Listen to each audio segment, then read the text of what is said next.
Hey you guys! How are you? We're just sitting down and getting ready to do some reading of some myths. And if you were wondering, I've slept really hard on my hair. I didn't put it up at all, and it's still super tight and curly. So there's that. I sent out a message to everybody on Skype telling you that I was going to be back. And this is what we're doing. So here we are. Just going to keep getting set up while people arrive. And if you already know the category of myths, go ahead and... Hey, Stormy Night, you're the first one here. So do you... And Erica, you're here. Do you guys want to choose a category and a myth? Do you guys remember the categories? We've got Mesopotamian myths. We've got... where's all the sections? Hi, Black Diamond. How are you? Welcome. Good morning. We are reading out of this World Myths book, and I'm taking requests. I want to get all the way through it on my channel. We've got Mesopotamian myths. We've got Greek myths, Egyptian myths, Roman myths, Celtic myths, Viking myths, Native American myths, and Chinese myths. So if anybody has a category, go ahead and say, Dangerous Eyes, hi, how are ya? Greek. Okay, Stormy Night said Greek. Now the first one to say a story out of these stories I'm going to say gets to go ahead and choose the story. Hi, Joyce, how are you?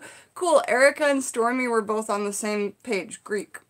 No pun intended, same page. Okay, so the Greek myths that we have not... Here's the Greek myths. If I say we've read them, I'm doing good, thank you, Dangerous Eyes. If I say we've read them, that means we're not going to read it again. But if I say we haven't read it, then you can go ahead and choose it. So for the Greek myths, we have the birth of the gods. We've not read that yet. Cassandra's gift of prophecy. We've not read that yet. The birth of Athene. Athene. Athene. We've got Acrone the Weaver. We've got Dionysus the Shape Changer. That one sounds amazing. The Siege of Troy. I don't think I've read any of these, so... Oh, okay. The only one you can't choose is Hades and Persephone. Poseidon and Pegasus. So whatever you want to choose, we'll read one of those. Birth of Gods, you bet. Start from the top. Birth of the Gods. Perfect. How is everybody this morning? It was nice to see you yesterday. Yesterday after we hung out and read myths and went live, I went over to my parents' house and spent some time... I gotta say, it was difficult. My father's quite ill, and he's not super excited that I'm moving to Texas, so he has his own way of doing stuff, but it was like, and I know he didn't mean to make me feel bad, but it's like the same stuff I'm hearing from everybody. You've been in Seattle your whole life. Are you sure you're going to be able to, you know, hoof it in Texas? And it's like, you know what? I have no choice. I have to make this work. I'm trying to do my best, you know.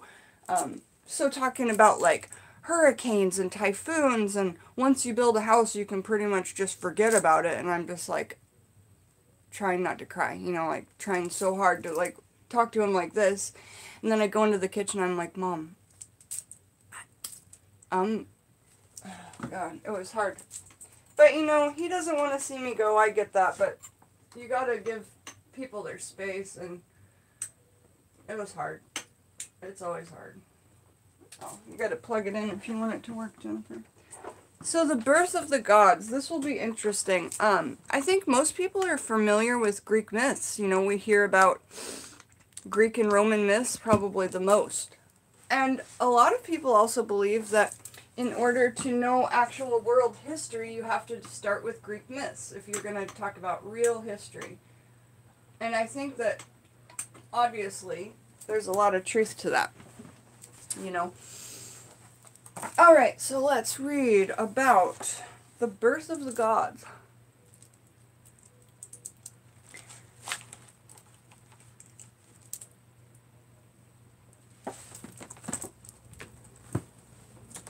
And then later we're going to get Otis in here and play with some catnip. Excited about that as well.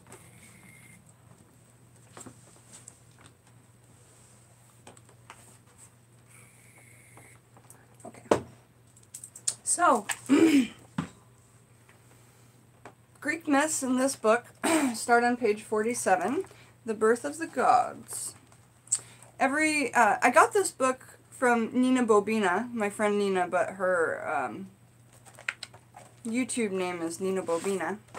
And she sent it to me for my artwork to cut up and everything. And I'm like, that is awesome of you, but I cannot cut this book up until I at least know all the stories. But at this point, it's now become part of my witchcraft book section because this is a fantastic book. Okay, so The Birth of the Gods. Really amazing illustrations. I really like how they come into the wordage of the other picture. I'm a visual person, so all of that stuff gives it a lot of depth and makes me love it. And as somebody who cuts things out of books, I know how difficult it is to get double-sided pages unless you actually take the book apart from the binding. So if you guys, that's a good tip. If you guys do decoupage or Mod Podge and you want to get both pictures, I would take the book apart. Like, don't rip the pages out. Don't X-Acto knife it. Take the book apart and try and get to the pictures. Okay, The Birth of the Gods. That was a beautiful picture. I liked it. Oh, look, there's even a Cyclops back here. Couple of them. See them? Cyclopses. Kay, do you watch the series American Gods? No, I don't. And Kay, welcome to the channel. I don't think I've seen you here before. Welcome. Can you show the cover again? Yes. So, World Myths, illustrated by Francesca de Ottaviti. And somebody the other day had me read the ISBN number from the back, but here it is in case anyone wants it. And just let me know. I'll type it in the comments if you want more information on the book. But yes, this is it. Okay, The Birth of the Gods, starting with the Greek myths.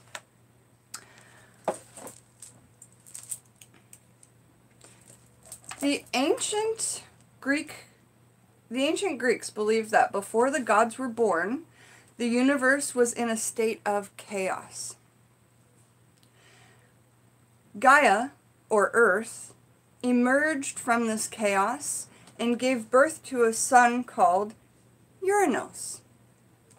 Good afternoon. Good afternoon. Or the sky.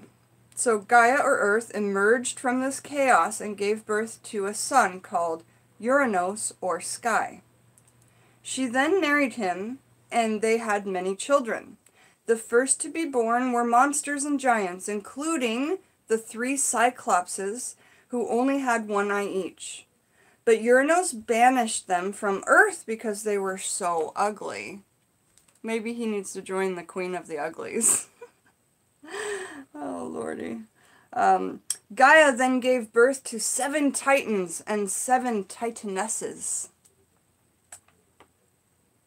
Hey, Andre, how are you? Good afternoon. Yes. They were also giants, but shaped like humans, and those were the Titans and Titanesses. Hi, Justin. Hi, Midnight Muse. Nice to see you. Angry over the way Uranos had treated their first children, Gaia encouraged the Titans to rebel against him. They were led by Kronos, who had attacked his father with a sickle and took over his power. During the attack, however, 3 drops of Uranos' blood fell onto the earth and turned into 3 creatures known as the Furies, F-U-R-I-E-S. While another drop fell into the sea, where it turned into the foam from which Aphrodite, the goddess of love and beauty, was born.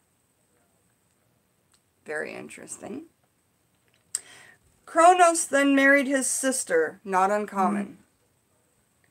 Especially in, like, Egypt, Greece, royal families. We talked about this before. Keeping it in the bloodlines, keeping the bloodlines clean, and keeping money where it originally was. So, Kronos then married his sister, the Titaness Rhea, R-H-E-A, and had 5 children with her. But because he had been warned that one of his children would overthrow him, Kronos swallowed each child at birth. Not wanting to lose her 6th child in this way, Rhea wrapped a stone in baby clothes, and Kronos swallowed that, while the real child Zeus was hidden away and brought up by the nymphs. So Zeus would have been eaten. because there was a premonition that one of these children was going to harm them, one of the titans or titanesses. But Rhea, R-H-E-A, wrapped the last baby, saved it from being eaten, wrapped it up, and instead made a fake baby out of rocks and baby clothes, and Zeus ate that, thinking it was the last baby. Okay? And that was the 6th child, was Zeus. Okay. And then Zeus was brought up by the nymphs. You guys know what nymphs are? Yeah. Hey Ben, how are ya? Zeus is your Papa patron? That's awesome. Hi Erica, how are you? Erica and Erica is here. When he was old enough to face his father, Zeus put on a disguise and went back to his home. He gave Kronos a magic potion which made him cough up his 3 daughters, Hestia, Demeter, and Hera, and his other 2 sons, Hades and Poseidon. Unharmed by the experience, Hades and Poseidon joined forces with Zeus in the struggle against their father.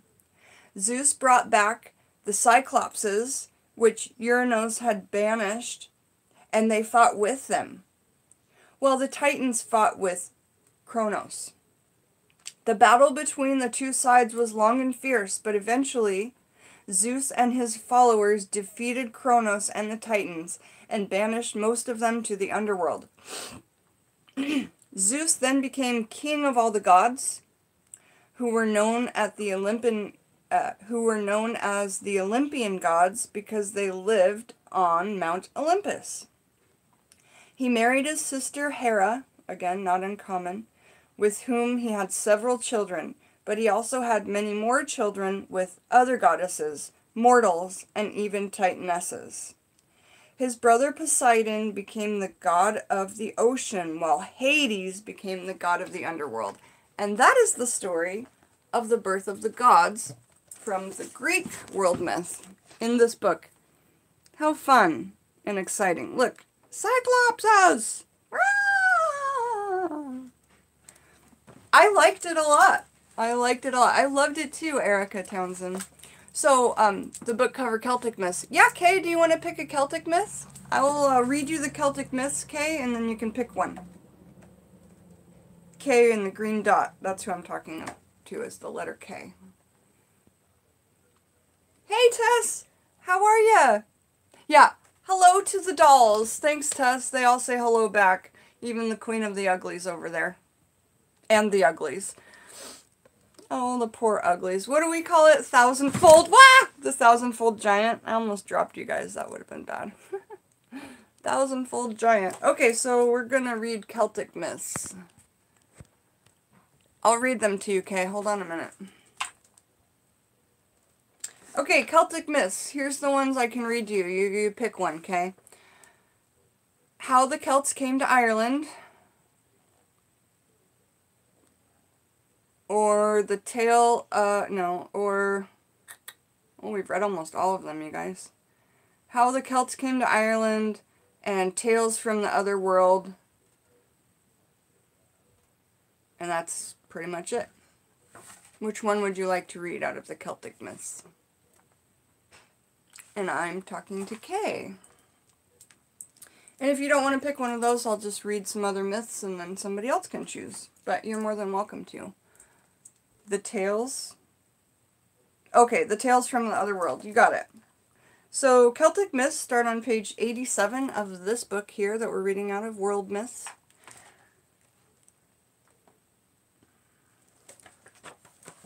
'87.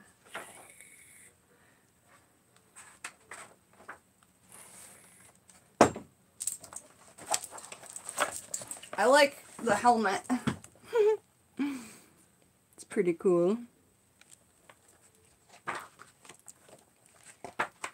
And this is the Tales from the Other World.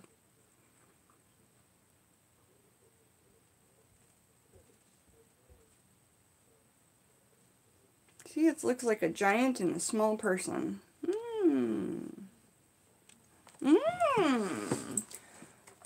Book World Myths, page 87, Celtic Myths. Oh, thanks. Yep, that's where we're at.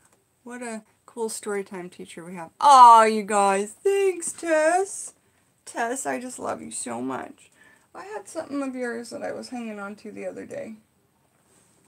I can't remember what it was. I think it was that little box that you sent me. Okay, the tales from the other world. The Celts believed that there was another world beneath the one that they lived in. Reached through underground caves and hollows in the hills, it was known as the other world. It was inhabited by spirits and magical beings, as well as some of their gods and goddesses, and was also where people went to live after they had died in the human world. But this new life did not last forever, as people could also die in the other world. When this happened, they returned to the human world as babies and started life all over again. This is really interesting. I've not heard this before, but it's kind of sounding a little bit like the fairy realm and perhaps like a doppelganger story. But I'm just telling you what I'm feeling from it.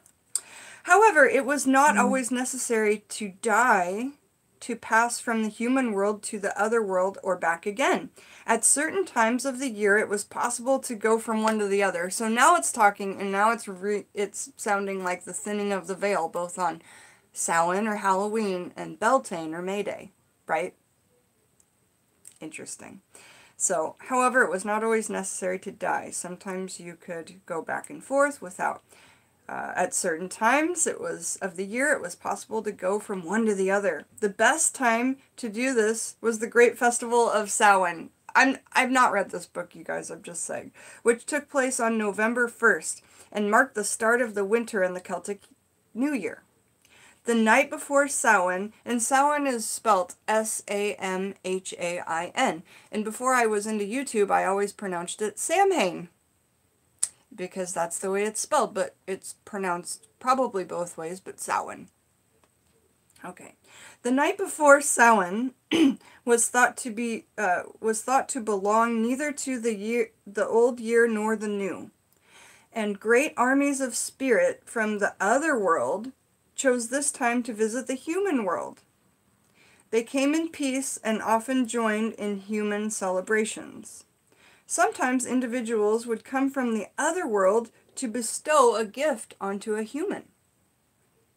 But this could not be used for personal gain. Instead, it had to be used to help other people. One such gift was given to Rhiwallon, Rhiwallon, the first doctor in the Welsh family known as the physicians of Midafi, when he was visited by the Lady of the Lake. Now I have to say this, I have a YouTube family member of Taxidermy Witch called Jack, or Jack Jolly, and he pops on sometimes. He's Welsh, and he knows so much about Welsh pagan history. So if Jack Jolly pops on, make sure to ask him loads of stuff about that. Love, light, and peace forever. Hi, thank you. Okay, so physicians of Midafi, or I think I'm pronouncing that right, when he was visited by the Lady of the Lake, she gave him a bag of herbs and recipes and showed him a secret place where the herbs he would need for his medicines grew. So she taught him how to forage, you know. She also gave him the gift of healing, which he was able to pass on to his sons. How beautiful. On other occasions, humans were taken into the other world to receive their gift. This happened to the Piper of Dunmore in Galloway, who, no matter how he tried, could only play one tune on his pipes. Is this the Pied Piper story? He played it one night as he was crossing over a bridge, and the sound attracted an animal spirit called the Puka na Samahana. This spirit grabbed hold of the piper and, carrying him on his back, took him to a great feast being held in the other world. The piper was asked to provide the music for the evening's entertainment and easily played many different tunes. As a reward, he was given money and a new set of pipes. Before being carried back to the bridge to continue his journey home.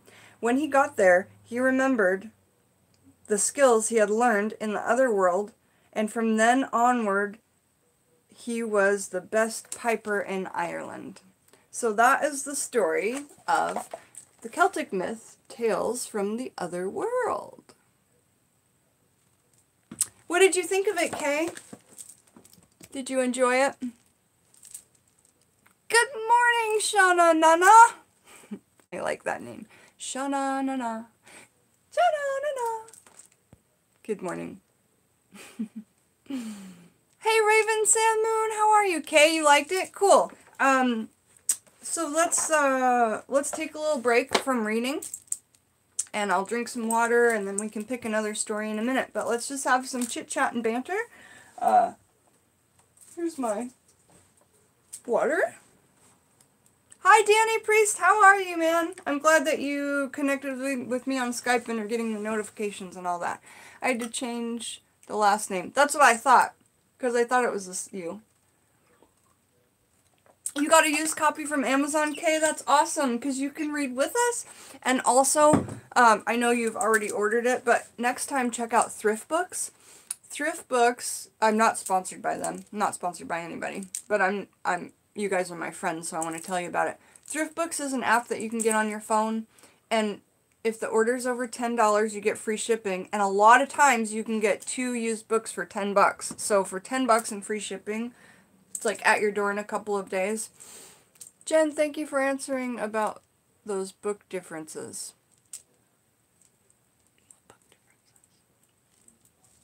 You mean the USB number on the back? Marge, howdy cowgirl, your dreads look deadly today. Thanks! I made some seawater spray out of Celtic, funny enough, gray Celtic sea salt, and moon blessed well water. And then I just mixed that up with my finger, put it all over my dreads, tied them in super tight braids, left them for overnight, and then they came out like this. And oh, about incense oils and brews, totally.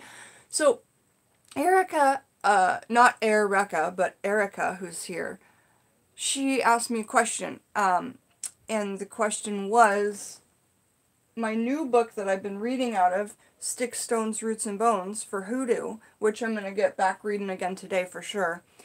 You know, is it similar, or which one is better between that and Scott Cunningham's book of Incense, Oils, and Brews? Such a hard question. I feel that they're both staples, but they're coming from 2 different opinions. One is really coming from a Wiccan and witchcraft, the perspective of hoodoo, root work, conjure, folk magic, you know, Appalachian mountain magic, that sort of thing. So 2 different opinions, and so much in both on like old school history, recipes. So far, I would say both are pretty irreplaceable, and I would say both are staples on my shelf. And I'm really glad I got Sticks, Stones, Roots, and Bones. Yeah, I really like it a lot. And if you want, we could do a little bit of reading from that right now.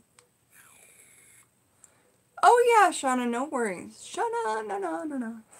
So what are you guys up to? What did you guys eat for breakfast this morning? Do you eat breakfast? What kind of tea? I've also got a little bit of information on some candles, and if you have trouble burning candles, what you could do to help. I guess I'll just spout that out right now. So basically last night, bagel and coffee, yum. I had some blueberry bagels and cream cheese the other day, and it was quite satisfying, I'd say.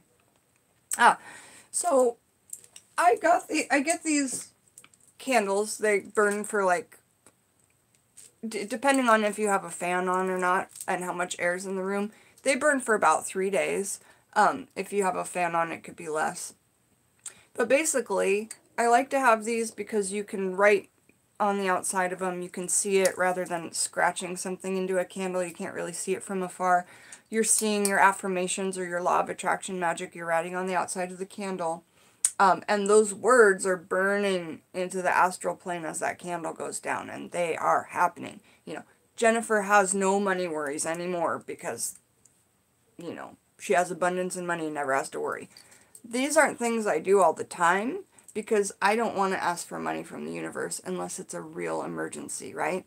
But for instance, Jennifer is happy, healthy, and fulfilled. So mote it be. As the candle burns down and those words, the wax goes past those words, they are ingraining themselves onto the astral plane, and your spirit guides are changing the situation and making that be true.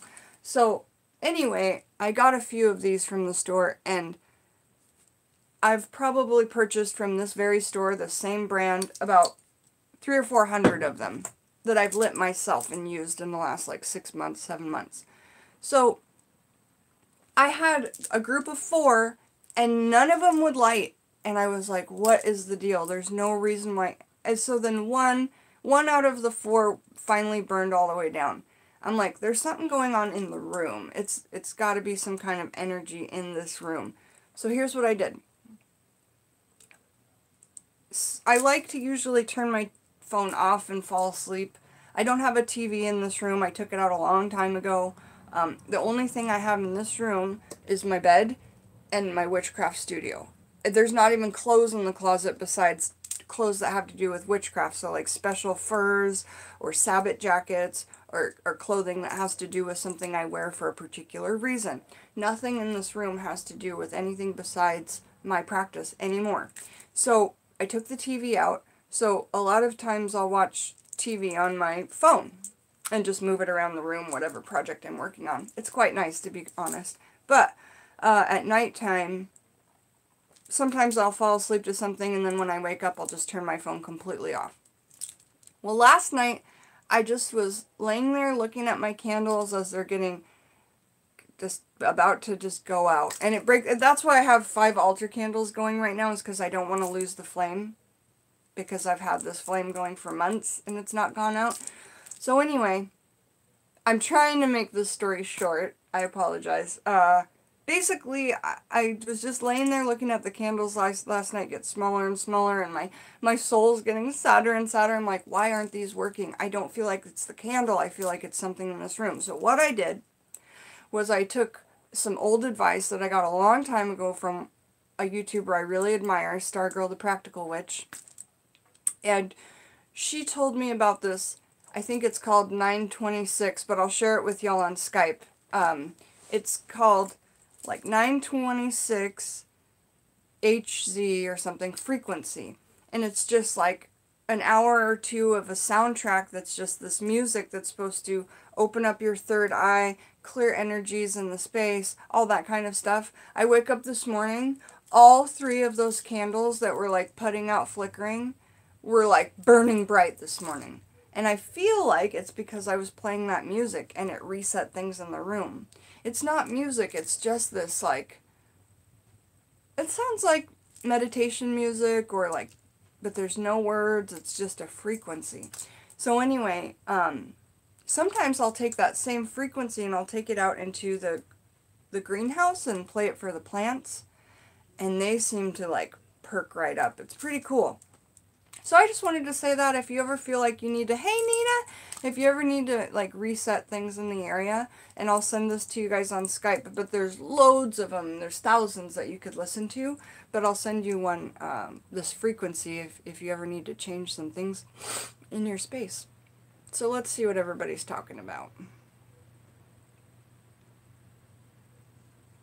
Tess, I contacted Thrift Books and they totally refunded your money for the whole order. Oh, for the old wives' tales? That's a bummer that they didn't end up showing up. Thanks though, sweetheart. Yes, Eric, I was impressed. I ordered with them again. Yeah, and so for a place to refund your money with no problems, I feel like that's amazing. Anyway, but I've never had problems with them. I love Thrift Books. I'm always suggesting it. So if you guys are into used books, then that's the place I go.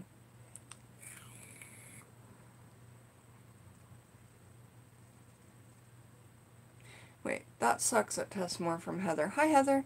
I've never gotten a book from Thrift Books that didn't come in a plastic bag, never cardboard ever. That's not right. I get them in both. I either get them in a cardboard box that fits in my mailbox or in a plastic bag, but most of the time it's in like a plastic parcel shipping. Which I don't mind, but, you know, I'd rather on paper. Oh, okay, so Love, Light, and Peace Forever said those are called S-O-L called S-O-L-F-E-G-G-I-T-O tones. Solfeggio tones. Thank you. Jada Joe's here! I am Love and Light. So excited. Hi, how are you? Sound therapy is too amazing. I agree. Sound therapy is too amazing. I agree. Cause you know, you guys, I have loads of things at my disposal, at my fingertips to work with and try, and nothing was working, and that was frustrating me, so I tried that music, and it really did. I mean, they were burning full and bright this morning.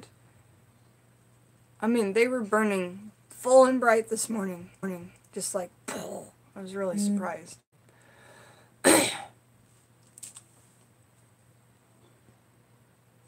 Ooh, you guys want me to play a singing bowl for you? I'm not really super good at it, but I'll play a singing bowl for you. I'm not really super good at it, but I'll play my singing bowl for you. It's actually Alex's. It's copper.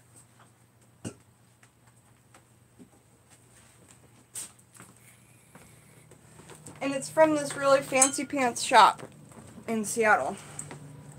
Oh, right, I remember. I was trying to play it for you guys on this thing, but that's not right. You have to take off your rings and hold the bowl. I don't like taking off my rings, but I remember that that's why I couldn't get it to work the last time. So you just kind of cup it in your hand, which I think is really cool, because then that sound and that energy vibrates and resonates through your whole entire body, okay? Now, it takes me a minute to get this right, so don't tease me, and if you do, that's okay.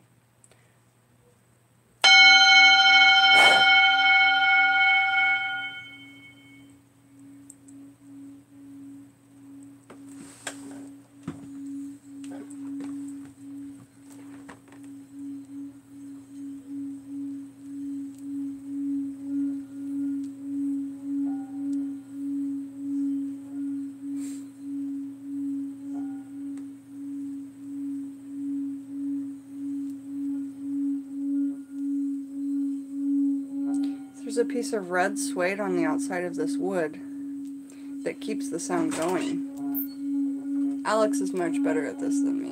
Hey, babe. So it'll keep going forever, just with one tap. What's up? Hi. And if you feel like it's gonna stop, you just keep going and you can get it back.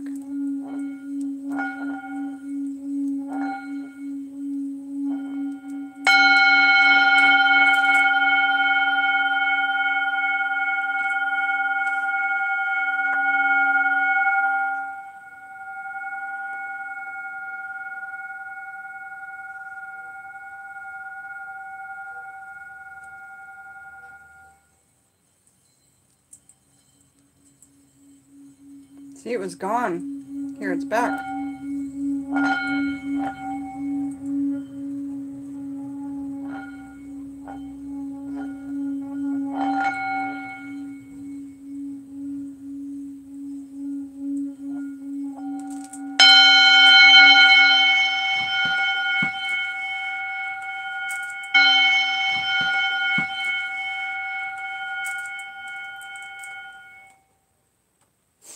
How was that? I did okay, better this time than the last time I had tried it.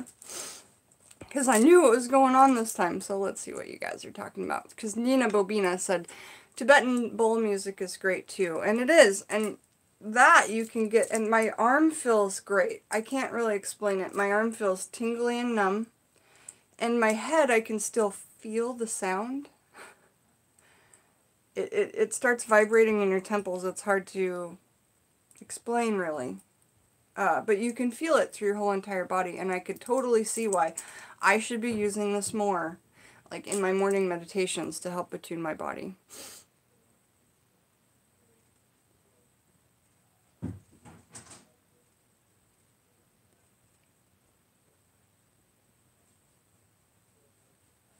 Oh, yeah. So, Erica, you can get your hands on those singing bowls, but it's kind of like crystals.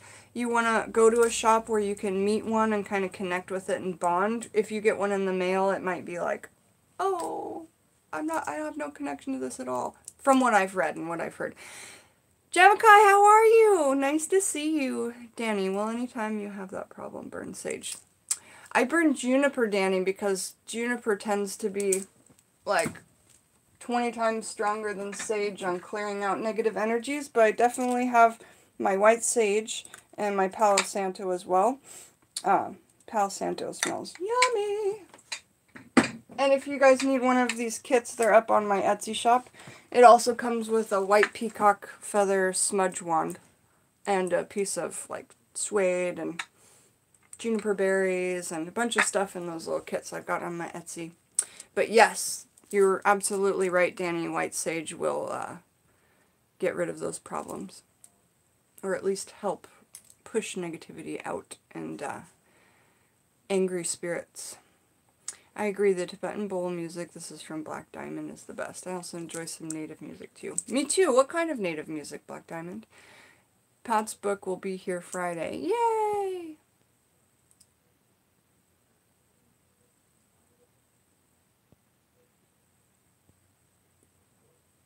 Just reading. Hey, comes. Yeah, it can soothe the soul. It really does, Nina. Sharon, hi, how are you, Done? I am doing good. I talked to you before this live stream, and I'm doing really good. Thank you for asking. Hey, Sharon, do you want to pick out a myth to read? Sharon, if you want to, I'm going to give you first dibs. We already read 2 myths, but I'd like to read one to you if you'd like. Tess says, tons of the sound therapy on YouTube. Look for I don't know how to say that word, but Tess did type it right. B-I-N-A-U-A-R-A-L. Binaural. It's bin and then aura and then L. Binaural. I'm doing good, Sharon. I'm glad you're here. You do, Jetta Joe? So everybody go hug Jetta Joe's channel because she has a full playlist of healing music. And that's awesome. Thank you for sharing that, Jetta Joe. I'm buffering. Well, I'm on Wi-Fi, so sorry about that. Erica says, I have a small one. I love a bigger one. They make your heart happy. Yeah, they're expensive, man. I think that one that I have was like almost $200. But you got to think, it's copper. It's from somewhere far away. Some sages made it, I'm sure. It's pretty amazing. Yeah, I love my singing bowl too. Love, light, and peace forever. Well, it's not mine, it's Alex's. Jackie's here! Hi, Jackie! Was thinking of you today, Jackie. Thinking of you this morning. Do you have your red lamp set up yet? Oh, you do. I saw it. You sent me a picture.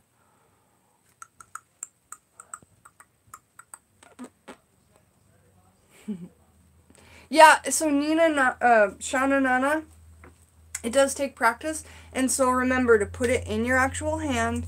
Take any rings or jewelry you have off. Let your thumb kind of brace the edge.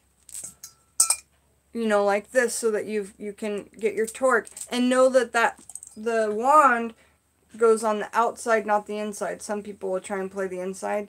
Or you could just play it, you know, and let it ring just as is. And this sound is really healing too. You know, but you can get that around it.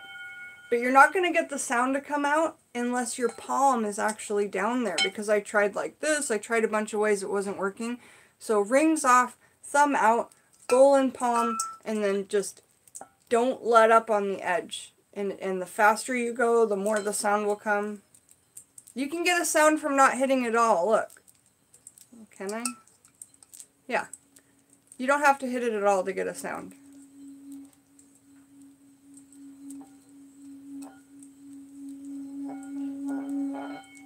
It seems to be like really in the wrist. If you start letting your fingers do it and almost keep your hand in one space rather than going like this, doing like this, that seems to be a good technique. Oh, this kind of sound will also cleanse crystals, won't it? And I've got my rings on and stuff, but I'm just saying that you don't have to hit it to get the sound. You can just start spinning. No, the juniper berries, no. You want to get your mortar and pestle, whatever kind of mortar and pestle you've got. And right now on my Etsy shop, I've got loads. The one that I use for my teas and stuff is just glass, but you guys know I have about 15 different types of mortar and pestles. So the juniper berries, get them in there, crush them up, get a coal disc, put them on the coal disc, crushed up, and get the coal disc hot and burn them in this. In your cauldron or in a bowl of salt, because this whole thing gets super hot. But juniper berries are quite strong when it comes to spiritual cleansing, negative energies. So let's just do up a quick demo of crushing up some juniper berries, okay?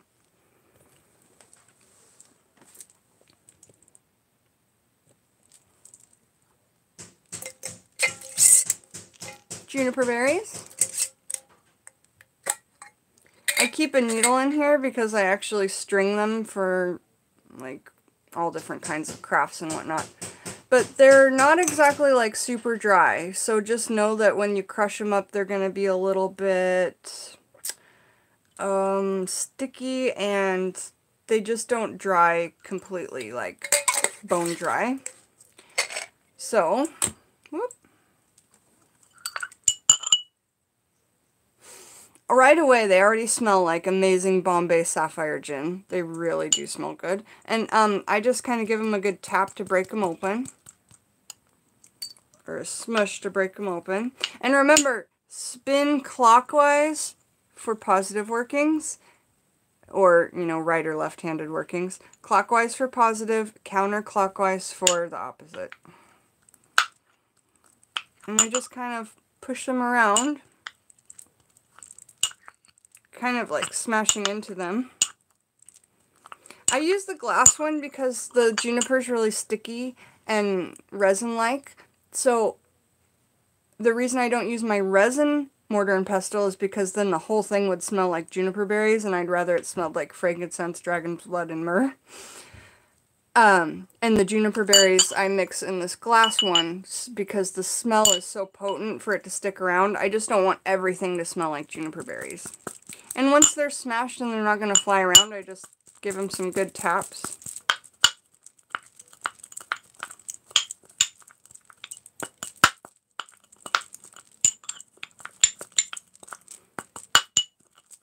And it's at this point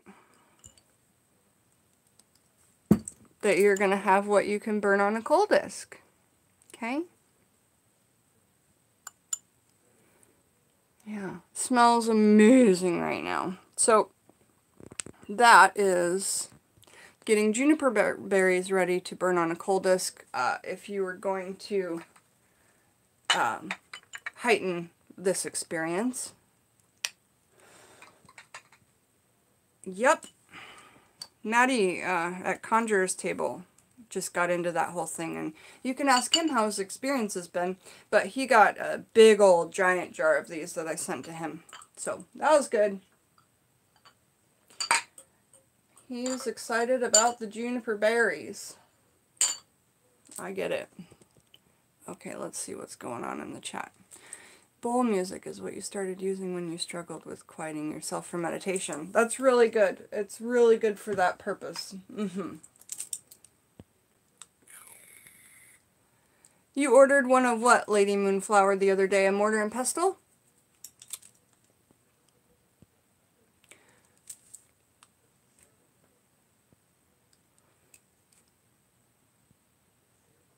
Okay, cool, Marge.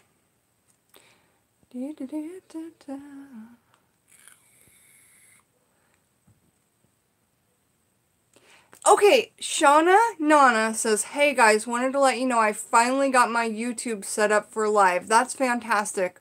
You have a channel, don't you, Shauna Nana? So, we're trying not to say the S word here, but if everybody wants to be excited about another new person going live in our awesome group of family members, then go hug Shauna Nana and ring her bell. because that's a good thing. That's a good thing. Yeah, it's going to happen. It's going to be all so good. Jackie is here. Redman, hey, what's up? How are ya? Really glad to see you here. Just trying to get through the chat. Hello to everybody. Barrow Boy Woods, hi. I haven't seen you here before. Welcome. We're talking about all kinds of stuff. Pretty much whatever you guys want to chat about. But I did want to ask Sharon if she wanted to read a myth. Wow, it's taking a long time to get through the chat. I'm sorry, you guys. So do you think, Jamakai, so do you light the disc and then put the bear? Okay, so in my very first video, I showed how to burn things on a coal disc. It's called How to Burn Frankincense, Dragon's Blood, and Myrrh, or something like that, resin on a coal disc.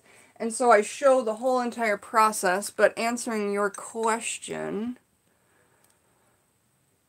then you put it will show you exactly how to do that. A lot of people wait 20 minutes for their coal disc to get lit, but I have a really special way of doing it where I either use my fireplace pusher or I blow on it to make the whole thing red hot quicker. And you can't really use a lighter for that. You need one of those fireplace lighters. And then I sell, you know, coal disc in bulk and all that on my Etsy shop. So I don't think I have a listing up for it yet. I'm supposed to be today filling up my Etsy shop, but I'm here live. Anyway, Redman, Jen, I had to uninstall Skype. Your phone glitches out and needs space. That's okay, dude. Don't worry about it. Don't worry about it. You should have no problem, Jenna, but if you do, an easy find stock switches all right. Oh, so Nina Bobina says I can't stop thinking about wind chimes. Did you hear me talking about that in Alex's live stream yesterday? The wind chimes. Hi. At some point, I need to talk to you about something. Not super stressful, just at some point. Okay. So yesterday on Alex's live stream, wind chimes were happening while he was out and about.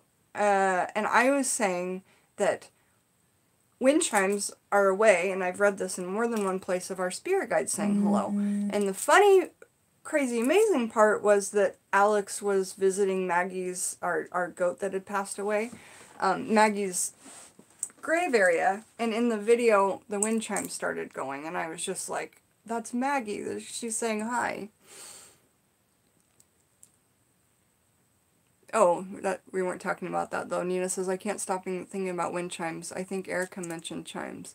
I have read they are a protective warning system. Any thoughts? Well, there you go. I've read that they can definitely be a warning system from your spirit guides, or a way for your spirit guides to just contact you.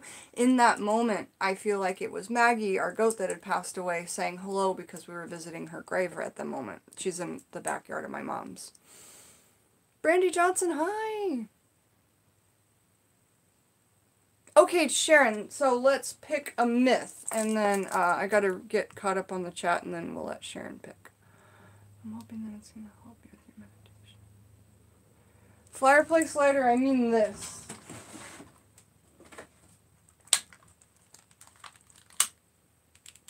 You know, like I use matches for almost everything I can. I hardly ever use a regular lighter, but this is the only way I know how to get a coal disc going. Yeah. I mean, you could do it with a match, but it tends to just, like, you go through 3,000 or you burn your finger or both. Jamakai, I have the discs and mini blowtorch and tons of resins, but mini blowtorch would work too. Don't have a safe burner yet, so you haven't. Yeah. This is a really good safe burner, or you can put a coal disc right into a bowl of salt, like Moonblast salt or just regular salt. You could put the coal disc in that, and it will go just fine. Probably not as good because there's not the air under it like here, but it will go enough that you could burn.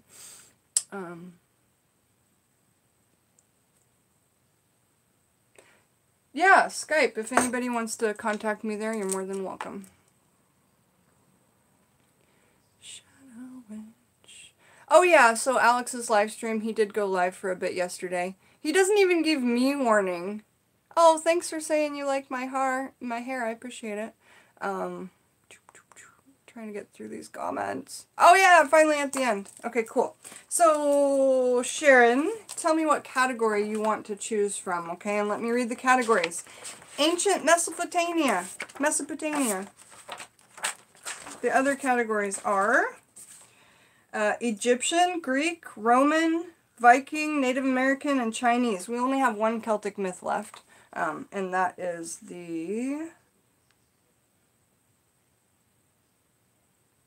how the Celts came to Ireland. So whatever category you would like, Sharon. Yeah, Jen, it's so beautiful. Thanks, you guys. Appreciate it. So Mesopotamian, Egyptian, Greek, Roman, that one Celtic myth, Native American, Viking, or Chinese. Egyptian! Yay! You're a girl after my heart with those Egyptian myths. Basta says hello. Let me tilt that down. Bastet says hello to everyone. Hello, everybody. Okay. Alright, so Egyptian myths. We've read some of them, but the ones we haven't read are the creation, the battle for kingship, Thoth brings Hathor back, the boating party, the magician, the shipwrecked sailor's tale, and how the blessed lived. So any one of those that you want to choose. Marge, I love heavily tattooed people. My husband was fairly covered. Creation, you bet.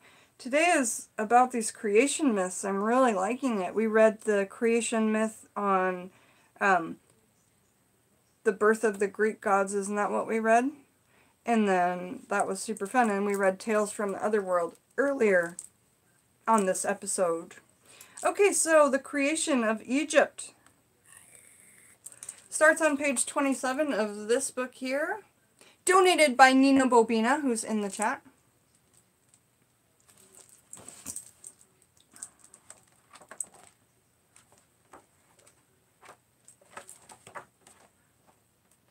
If anybody wants to donate books to the channel, you just connect with me on Skype.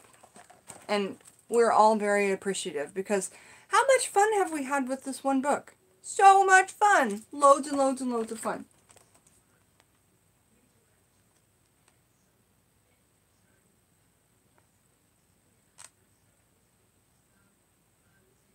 Ah, the creation. Sharon, I think this year would be a really good time for you to get your first one. I do. Thanks for sharing part of your day with us, Jen. Have a wonderful day. Thank you! Yeah, and I will stay lifted. Jojo, thanks for joining us. Okay, the creation. And this is a Egyptian myth of creation. In the beginning, the black waters of none enveloped everything, and there was darkness and silence everywhere. Then suddenly, out of the watery depths, a pointed tip of a closed lotus flower and a primeval mount appeared. Slowly, they both rose above the water until they were fully formed. The lotus flower then began to uncurl its tightly closed petals, and a brilliant yellow light shone from inside of it. When it fully opened and revealed the small but perfectly formed figure of the creator Amun-Ra, sitting in the blaze of light surrounded by a wonderful perfume. Then he turned into a beautiful phoenix bird and flew into the newly formed mound, which was shaped like a pyramid. He settled down there, stretching out his brightly colored red and gold wings, and gave a great cry which echoed in the silence around him. Amun-Ra became lonely in his watery solitude, and so, out of himself, he created a son, Shu, S-H-U, the god of air, and a daughter, the lioness-headed Tefnut, goddess of the dew and the moisture. Amun-Ra was so proud of his children that he wept with happiness. Shu and Tefnut then conceived a son, totally not abnormal in the Egyptian culture for a brother and sister to procreate. Just saying. Especially with royals. So Shu and Tefnut then conceived a son, Jeb. Okay, Jeb, the earth god, and a daughter, Nut, spelled N-U-T, the goddess of the sky. Jeb and Nut cared deeply for each other, and out of their love came 4 children. The first was a kind and horrible son, Osiris. No, excuse me, a kind and honorable son, Osiris. I'm like, kind and horrible? That doesn't really make sense. A kind and honorable son, Osiris, who was followed by his brother, Seth. Lastly, Nut gave birth to 2 daughters, the brave and magical Isis, and her gentle and caring sister, Nephtys. Nephthythys. Nephilis. I don't know how to pronounce it. These children, unlike their ancestor, lived on Earth. After them, many more gods and goddesses were born. Lastly, Amun-Ra ordered the rammed head god, Kahum, to return to his potter's wheel and fashion man out of clay. Gently breathing life into the man, Amun-Ra now realized that he required a place to live, and so he created Egypt. Just as Amun-Ra had emerged from the waters of Nun, he created the river Nile so that Egypt and its people could grow and prosper. So that is really cool. I like to know that that's why the Nile was created in these Egyptian myths. It's for life of humans. The Nile is a representation of a source for human life, you know. And that is really amazing. And Amun-Ra, or Ra, is somebody that I give offerings to and honor out of the Egyptian religion. How was that? Did you guys enjoy that? Here's Ra in his fiery solar aspect. Amun-Ra. Okay, let's see what we've got. So much fun, awesome book. I love the artwork too. Yeah, totally. Nina knew. Oh, that is awesome, Jen. I'll keep that in mind when you thrift. Yeah, definitely.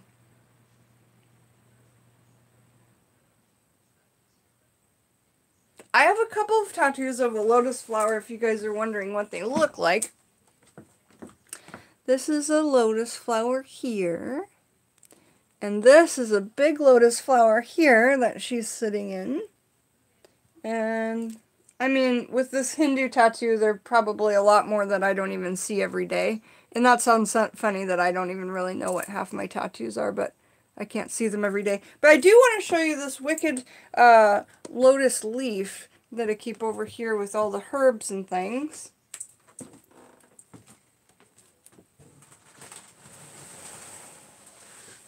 So, I keep all my herbs in glass, except this and maybe a couple of other ones. I don't care for plastic, but I don't want to break apart these leaves.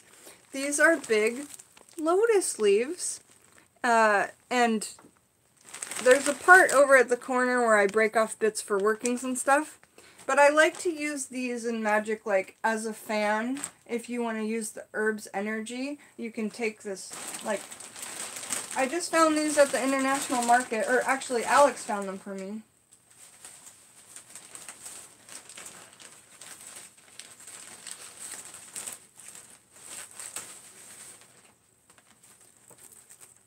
It's so awesome. So you could use this for petition paper for your magical workings. You could put it in your Book of Shadows. You could do so many kind of artistic things with this.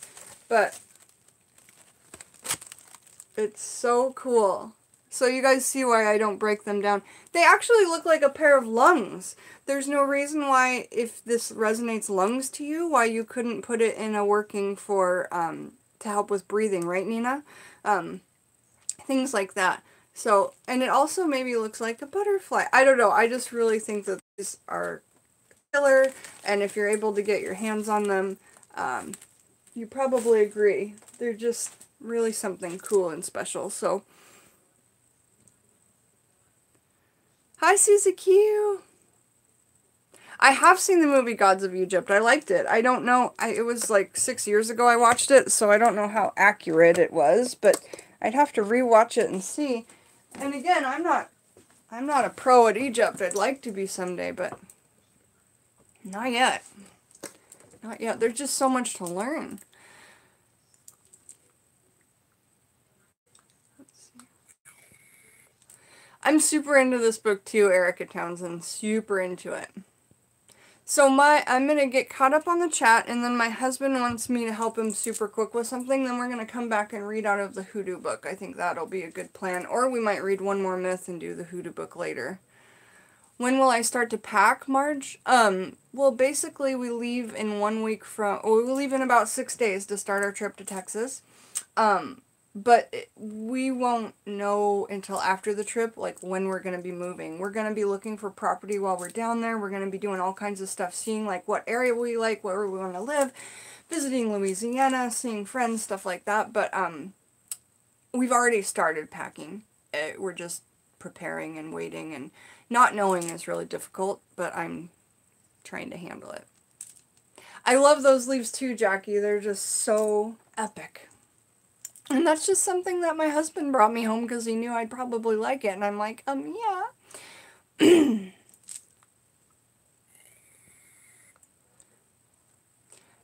That's awesome. You should get a tattoo for your dad, even if it's not a picture of him like I've got one of my dad, but even if it's just like something he and you both totally loved. Like for me, I might one day get a picture of chocolate milk and buttered toast, because that was our Saturday morning cartoon breakfast or something. I mean, you know, the tattoo only has to be special to you and your dad, not to anybody else, but I just wanted to say that. When you get to Texas, Alex can sprout and grow some lotus and big containers. We're going to try and grow mandrake root. We're going to try and grow all the deadly nightshades. So many things, but definitely lotus root we'll try.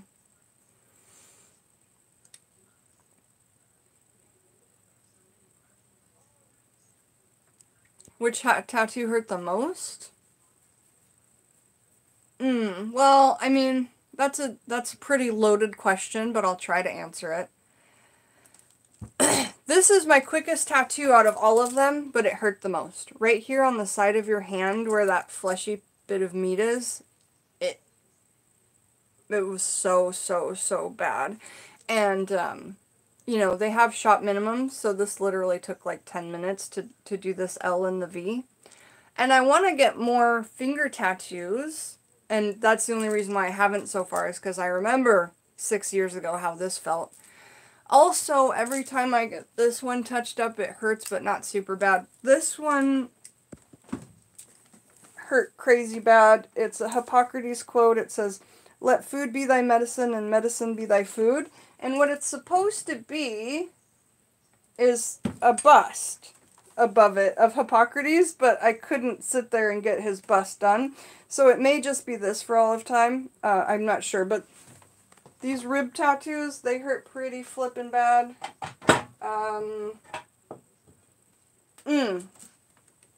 Pinch yourself right here. Just do it. Just pinch really hard right there, anywhere under your arm. This tattoo took about 9 hours. It's so detailed if you get up close. But this under the arm piece, you know, I almost had to say stop, basically, and that it takes me quite some time to say something like that.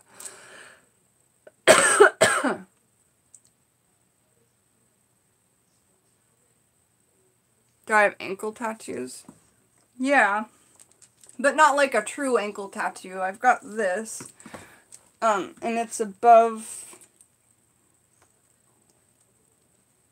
Here's my ankle bone, the malleoli.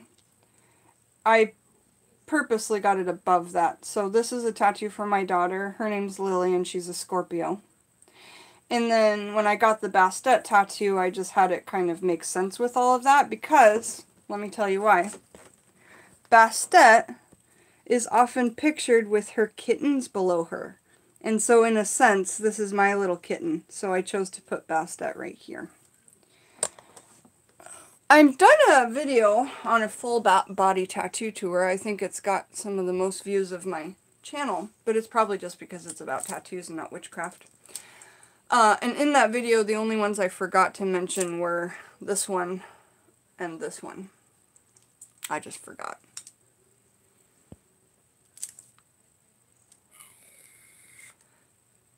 Cleopatra ain't got nothing on Bastet. Yeah. I'm in Seattle right now, Road Hog Kennel.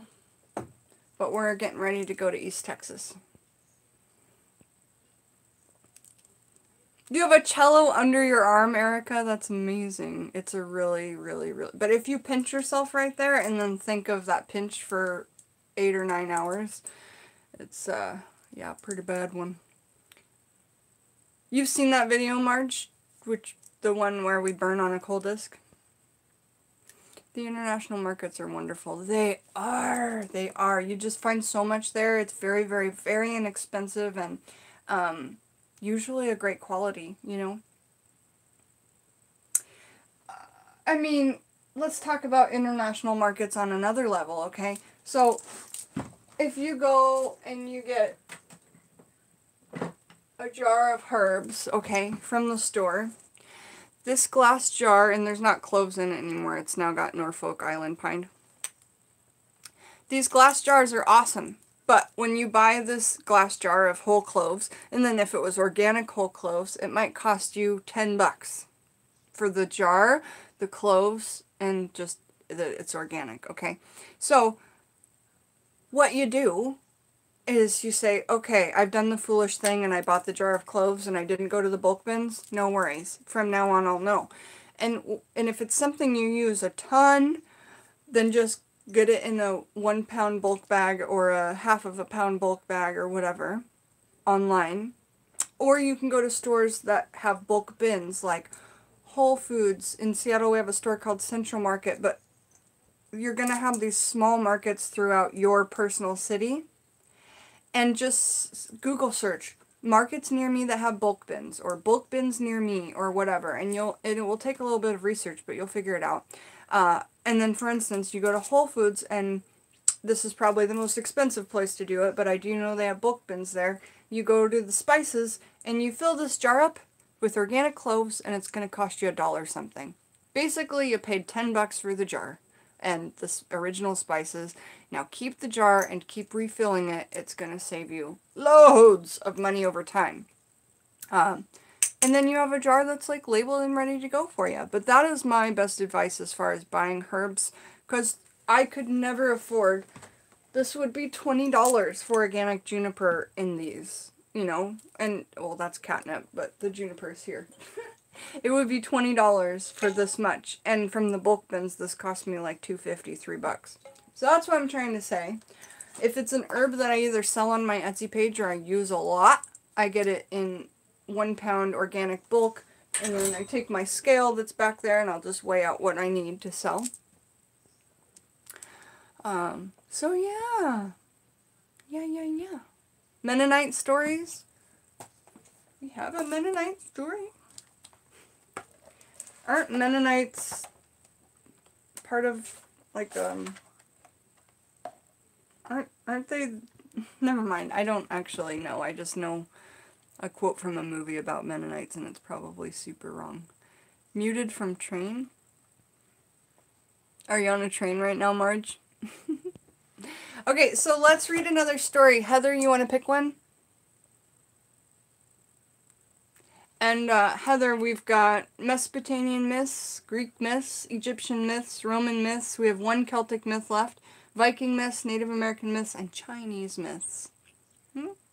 So Heather, if you want to choose one, you can. Go ahead and choose, and I'll be right back. I'm going to see what Alex wants. Chat amongst yourself, y'all. I'll be right back. Yes, my love.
Bobina, banana, fana, Bobina, Mila, Bobina, Nina.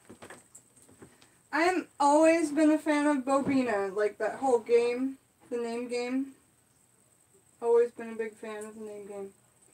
But Jennifer doesn't work. Jennifer, Bo Benifer, Banana Fana, Faux Fenifer, it just doesn't work. But Jen, Bo Ben, Banana Fana, Faux Fen, I was always more of a fan of that. And Chinese, okay. And just so you know, I do not like to be called Jenny, ever. And it only made it worse with the movie Forrest Gump. By people going, Jenny! You know, but my grandmother used to call it to me when she was picking on me. And so it's something that I'm like, oh, you know, and I know if you guys call me Jenny, it's just because you're being kind. But just so you know. It is a little cringy for me because it brings me back to times of childhood that I was being teased by a family member, which sucks. Brandy Johnson. Nina is my cat's name. That's cool. Alright, so here are the Nina myths. Not the Nina myths, the Chinese myths.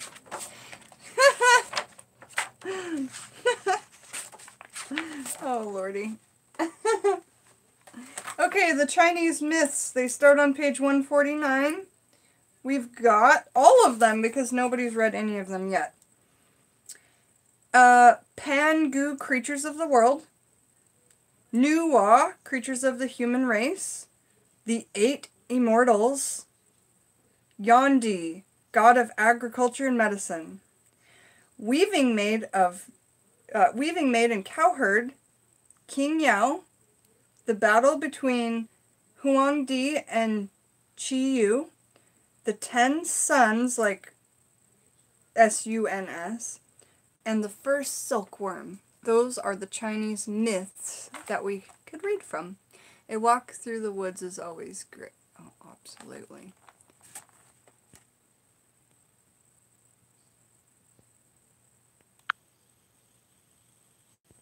Hey, Earthly Taurus, I only removed that because of the S word. But I read what you had to say, and I'm sure that Thomas got it too. Nothing against you. I just try not to get dings on the channel. But how are you today, Earthly Taurus? I'm really glad that you're here. The first silkworm, yay! That was the one I was thinking sounded really awesome too. So the first silkworm, it's the very last story in the book. And it's a really beautiful picture, like crazy beautiful. Hey, Mandy, how are ya? So it's a woman, like a woman dressed in her beautiful kimono type of thing. I don't know what they're called in China. And then she looks like she's also wrapped up like a silkworm in a tree. So Mandy, you just got here. We're reading the story of the Chinese myth, the first silkworm. Yeah, always buy in bulk, for sure, for sure. Especially if it's something you know that you love.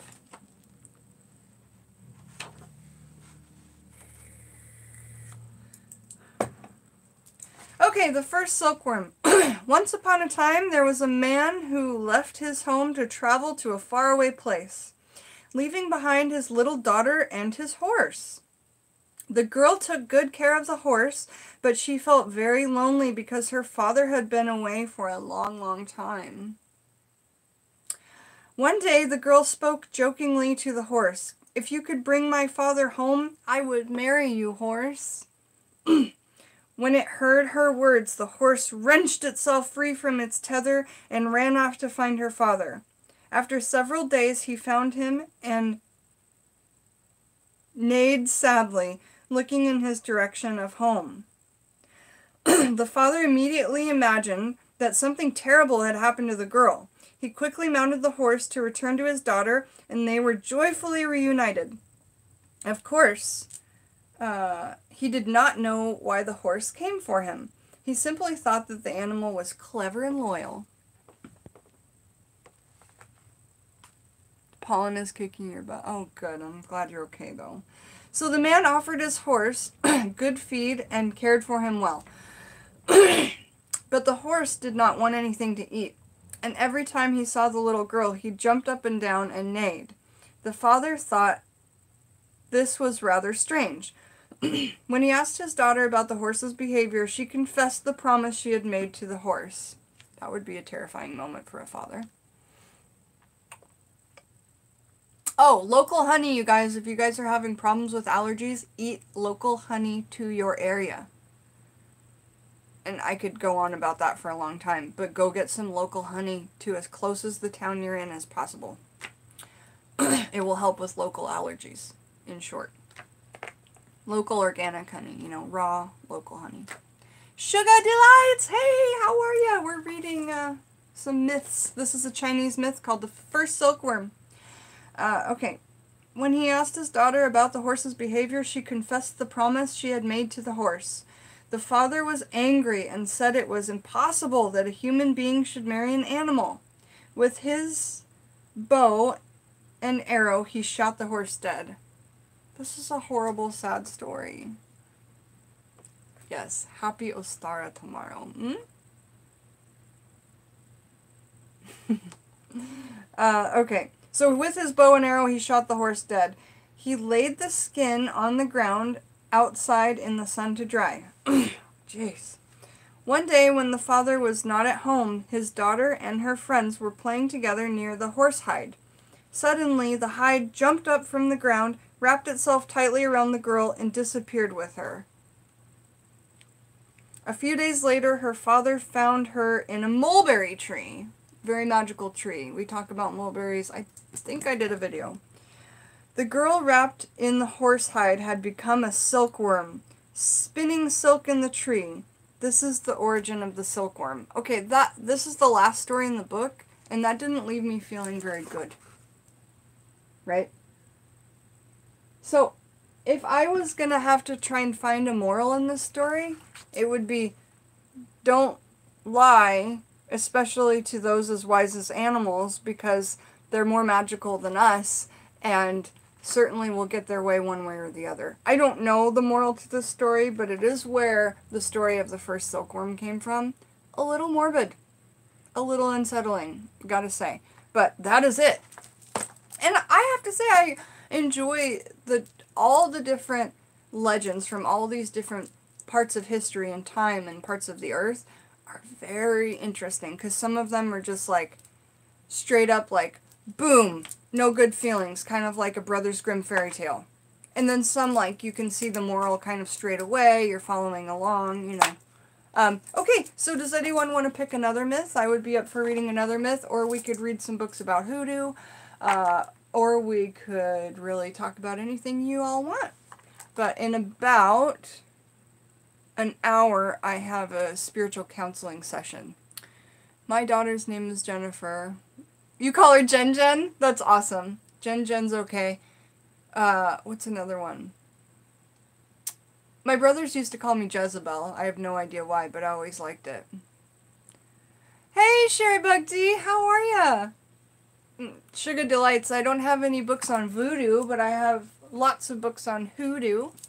And if anybody was wondering about the difference between the two, and then there's actually another one you could throw in there, Voodoo. I did a video talking about all the differences. Sha-na-na-na. What do you mean, oh my gosh, what? I wouldn't mind the hoodoo book unless you wanted to. No, we've been reading this all morning. Let's read some hoodoo. Everybody seems to be on the same track. Hoodoo! Okay. So, quickly, I want to show all the different hoodoo books I read from on the channel, and then I'll show the one that we're reading and read from it. But the reason I'm doing this is so that you guys can know what books to get if you want to get and read along. And I've always got my highlighter, because it's important to take notes while you're reading, in my opinion. Hey, Thomas Dale, are you still here? Because if you're here, there's a little thing I want to look at in my fairy craft book while you're here.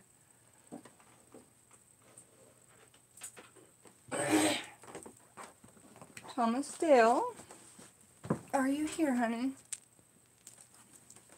I thought you were here.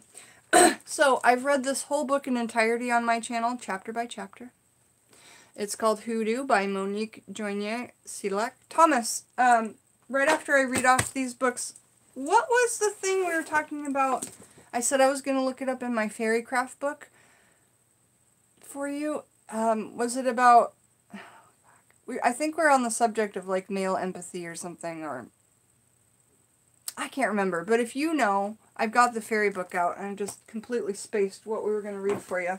Okay, I've started by reading the intro of this on my channel, but this is an awesome book.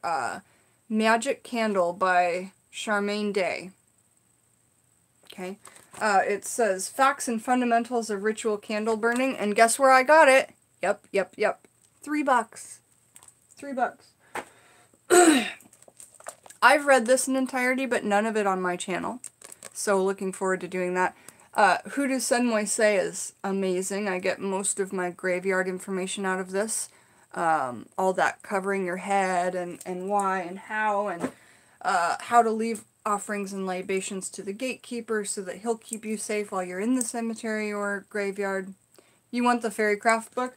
I actually have read loads of chapters of this on my channel too. So if you search Taxidermy Witch and Fairy Craft, or Fairy, I've read chapters of this on my channel. It's a good book. Okay, I've read this in entirety on my channel. Old Style Conjure by Star Casas. Really love this book. I'm not sure what you're going to... Yeah, I know. I can't remember either. I remember you suggesting you Fairy Magical. So yeah, I can't remember either. So we'll figure it out one of these days.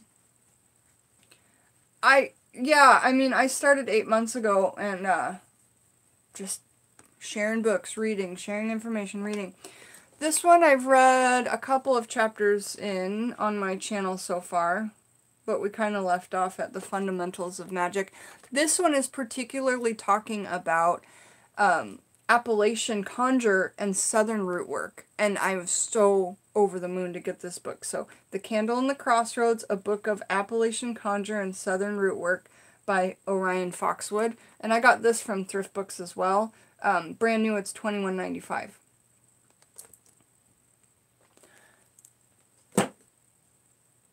And then we've got Poppet Magic by Raven Silverwolf.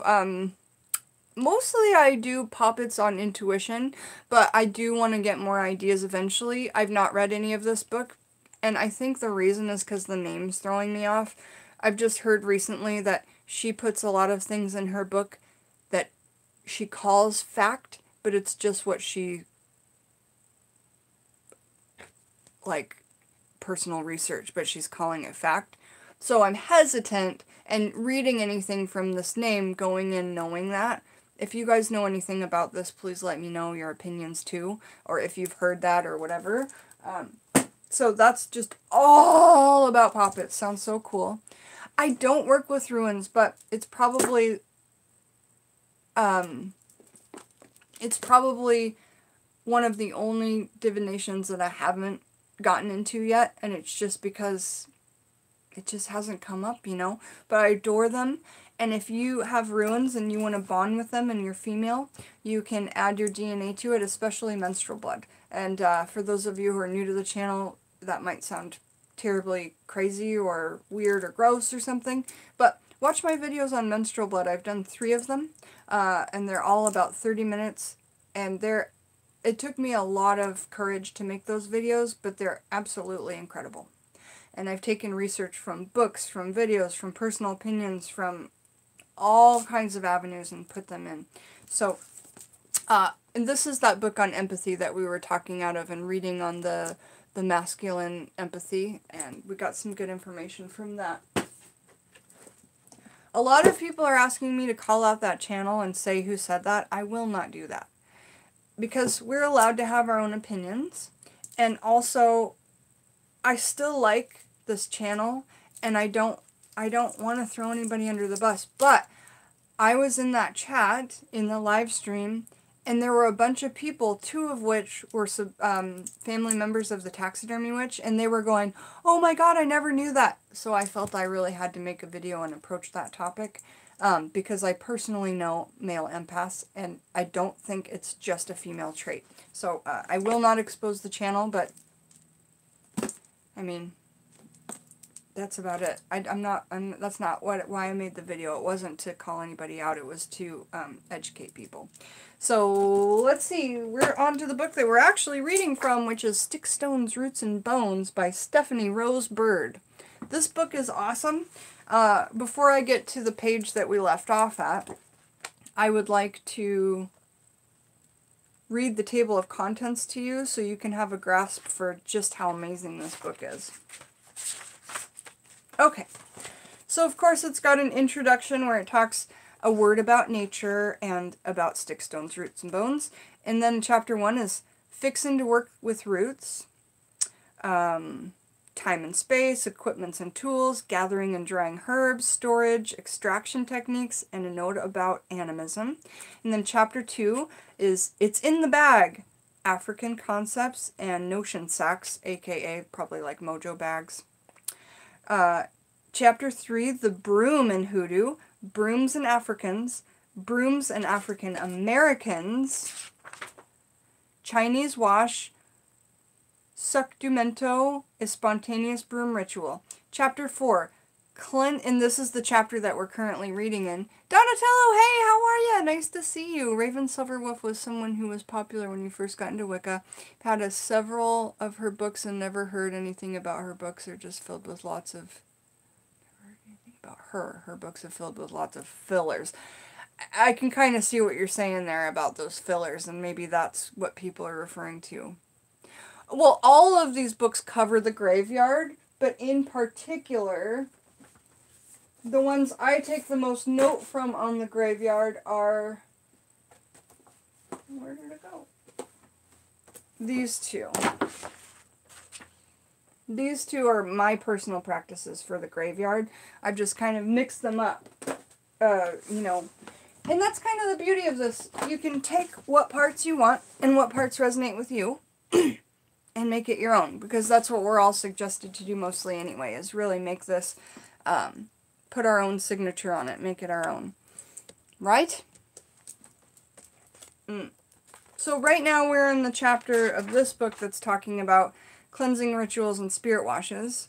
But the other chapters are harvesting the gifts of nature, the elements of water, keeping the peace, prosperity, getting some love and keeping it close, fertility, sacred rites of commitment, hoodoo child, which is like pregnancy, childbirth, the blessed advent, room of one's own, and menarche and manhood.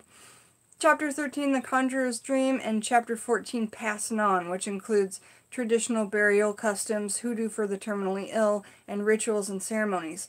I really want to read Hoodoo for the Terminally Ill. Let's pop over there, you guys. I feel like my spirit guides want me to read that to some of you who might be here. So we're going to go to page 241, and we'll get back to those cleansing rituals, I promise, but right now, this is what needs to be done. So we're doing it, okay? Thank you. Alright. Hoodoo for the Terminally Ill. In this book starts on page 241.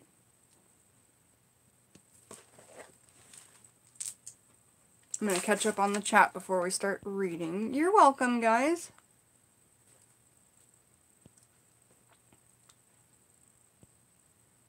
Yeah, Erica, I just love book knowledge. It's my very favorite thing. Okay, so Hoodoo and the Terminally Ill. And the chapter starts with a bunch of different burial customs and funeral rituals and words that you can say. Well, let's just start the chapter of Passin On, and then I will get to that part I really want to read, which is Hoodoo for the Terminally Ill. So we're going to read the intro of chapter 14 called Passin On. You guys know I have a terminally ill father. Hey, Tangerine, how are you? We're reading Passin On out of Stick, Stones, Roots, and Bones.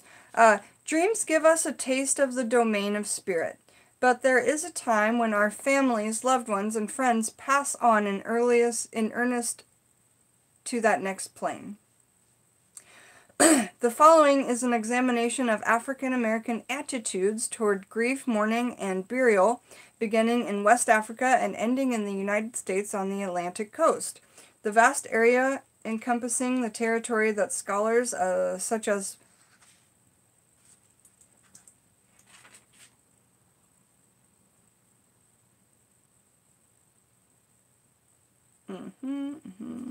Okay, well, it gave us a brief. So let's talk about some funeral rituals. There's going to be a grieving ritual here, which is cool. And there's a poem called I Want to Go Home. Let's read that. I want to go home. I want to go home. There's no rain to wet you. Oh yes, I want to go home. Want to go home. There's no rain to wet you. Oh yes, I want to go home. Want to go home. There's no sun to burn you. There's no hard trails. There's no whips a-crackin'. There's no stormy weather. There's no tribulation. No more slavery into kingdom. No evil doors into kingdom. All is gladness into kingdom. And remember, you guys, we're reading from Hoodoo, which is an American tradition that was formed by the slaves that came over from Africa into the Americas. And they had to hide their voodoo, which most of them practice voodoo, which is kind of like voodoo, I guess. But when they brought it to America, when voodoo was brought to America and practiced here and hidden behind the Bible, because the slaves were forced to not only be slaves, but read and practice Catholicism/Christianity. The practice of doing it here behind the Bible is what is called hoodoo. Okay? And that's the best way that I can know how to explain it to you in my own words. So none of that is probably exactly right or perfect, but it's the way that I can get it across to you. So the thing I read, you know, it's just written,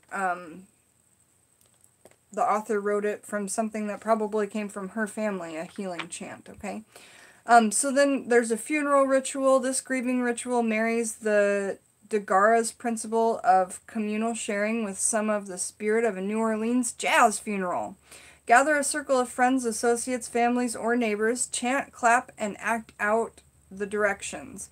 Half of the group chants, "Done laid your burden down," and the other half of the group chants, "Laid your burden down." And so it creates this big whole, like, ritual song. It's really quite beautiful. What are we talking about?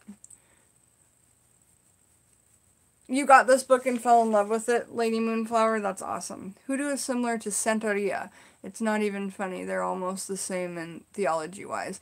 Yeah, I wanted to learn more about Santeria. I work with,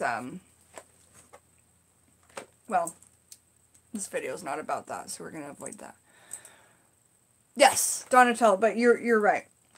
You're right on there. Santeria. Okay, so then there's On With Life, which is a bath ritual. This ritual is good for dealing with any type of loss. So this is a bath for yourself to get over the loss of a loved one. And I know that there's people here in this chat room that can benefit from this. So I'm going to go ahead and read the whole thing, okay? This ritual is good for dealing with any type of loss, such as loss of employment, friendship, love, animal companion. That's a hard one. Theft, or loss of self-esteem. Begin making the bath soak on a Friday evening of a waning moon. So I still don't have a new moon calendar for this year. I look everything up online before I do. I'm going to read it. I am reading it. We're getting there. Friendship, love, companion. So we're supposed to begin making the bath soak on a Friday evening of a waning moon. So waning moon is when it's getting smaller. So from when it's going a full to a new moon. Okay? So in this we have gardenia petals or the plant, silver or white silk cloth, 2 cups of Dead Sea salt. You can get that at bulk bins or online. 2 cups of fine sea salt, 2 cups of Epsom salt, 1/8 of a cup of dried orange rind, 1/4 cup crumbled peppermint leaves, 2 tablespoons myrrh essential oil, 2 tablespoons sweet orange essential oil. I have all of these things. 2 tablespoons sandalwood essential oil, a charged crystal, release incense as the recipe follows, black charcoal, and a seashell. So they want you to get a seashell, put a charcoal disc, make up this big batch, and then release the incense. Okay, so to begin, take a spirit cleansing bath in cool water. Cool or cold water is really grounding. If you feel really upset or start to have a panic attack, one thing you can do is take your arms and submerge them in a natural body of cold water, or take them to the sink in the bathroom of the public restroom and just start submerging your hands and arms into cold water. That really helps with grounding. Yeah, I need more myrrh too. Right now I have it in a resin form. I don't have it in oil form, but I like it in the resin form a lot. Myrrh. Very old one. Okay, so cool water. Fresh ocean water is best, but a cool indoor bath will work. Before the bath, place the gardenia petals or the plant in the silk cloth on your bedroom windowsill or table. So that part isn't even part of the bath. I love things that have loads of parts all over the place. One of the favorite things I like doing is sending a working out to somebody where I do the same working as they're doing at the same time, and sometimes we do it on Skype together.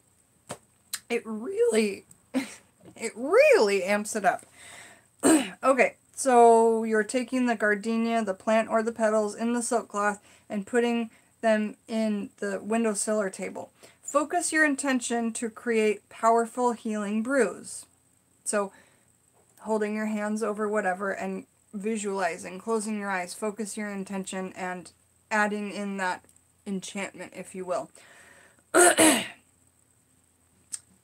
Clear your head of clutter and confusion. Dip your head under the water several times. To make the bath soak, combine the salts in a large, non-reactive bowl, so not metal, probably clay or glass would be best, and recite the following. Precious gift from the mothers of the river and sea, so say that while you're grinding the orange rind in a mortar and pestle, a food processor, or a clean coffee grinder. And as you're doing that, say, uplift my spirits. Orange is so uplifting, especially sweet orange. Uplift my spirits with your blessed fruits. Mix the orange powder into the salts. Release your powers, heal my grief. Stir in the peppermint. In honor of Yema Uklin, sweet spirits, hear my plea. In a small separate bowl, combine the 3 essential oils and swirl into the blend. Pour this over the salt orange peppermint blend and mix as well. Place the charged crystal in the bottom of the container and screw top lid. Add the bath soak blend and seal. So you're making bath salts, right? Store for 3 days, shaking contents daily. To use, add 2 cups to running bath water. Burn the release incense, which I'm going to read to you now, over the hot charcoal that's been placed in the seashell. Release your grief, sorrow, despair, or whatever you are feeling into the water and into the smoke. As you wash the tub, drain the smoke, drain, and the smoke drift upward. Visualize your anguish and sorrow moving along with them. This will yield approximately 6.5 cups, and it's enough for about 3 baths, and the shelf life is 1 year. I like that they put that in there. It's really good of them to put that in there. So make sure when you make these things, you write on the label a date. Just like if you were in a restaurant and you were preparing food, you write the label on the date so you never forget, yeah? And note down your ingredients in your Book of Shadows. And if you change this up a little bit, note it in your Book of Shadows and note the moon cycle and all the different things that could be affecting this. If you didn't make it on that Friday of the waning moon, write down when you did make it. And then try it again on a Friday of a waning moon and see if it's different, you know? Okay, so the release incense is this. 5 bay leaves, 3 star anise stars, and they do need to be in the full stars, you guys, so that's again why bulk bins are so cool. You can take the tongs and pick out full stars, but if you get a jar like this, half the time some of them are whole, some of them are broken. In these, if it says And these stars, it wants you to have the whole entire star. 2 cinnamon sticks that are small, or 1/4 cup of cinnamon chips. Handful of dried uva ursi leaves. For uva ursi, you can't find it everywhere. I use uva ursi tea bags, and I just open it up and use the tea. It's the same thing as just the dried herb as a simple. A simple means just one thing. A handful of dried mint leaves and stems. The stems are part of this working. Handful of dried rosemary leaves and stems. Handful of chamomile flowers. 12 myrrh tears. Myrrh is a sap that comes out of a tree. So if you were going to harvest fresh myrrh, the bits of the sap are called tears. So if it says 12 tears, it's 12 little chunks of myrrh.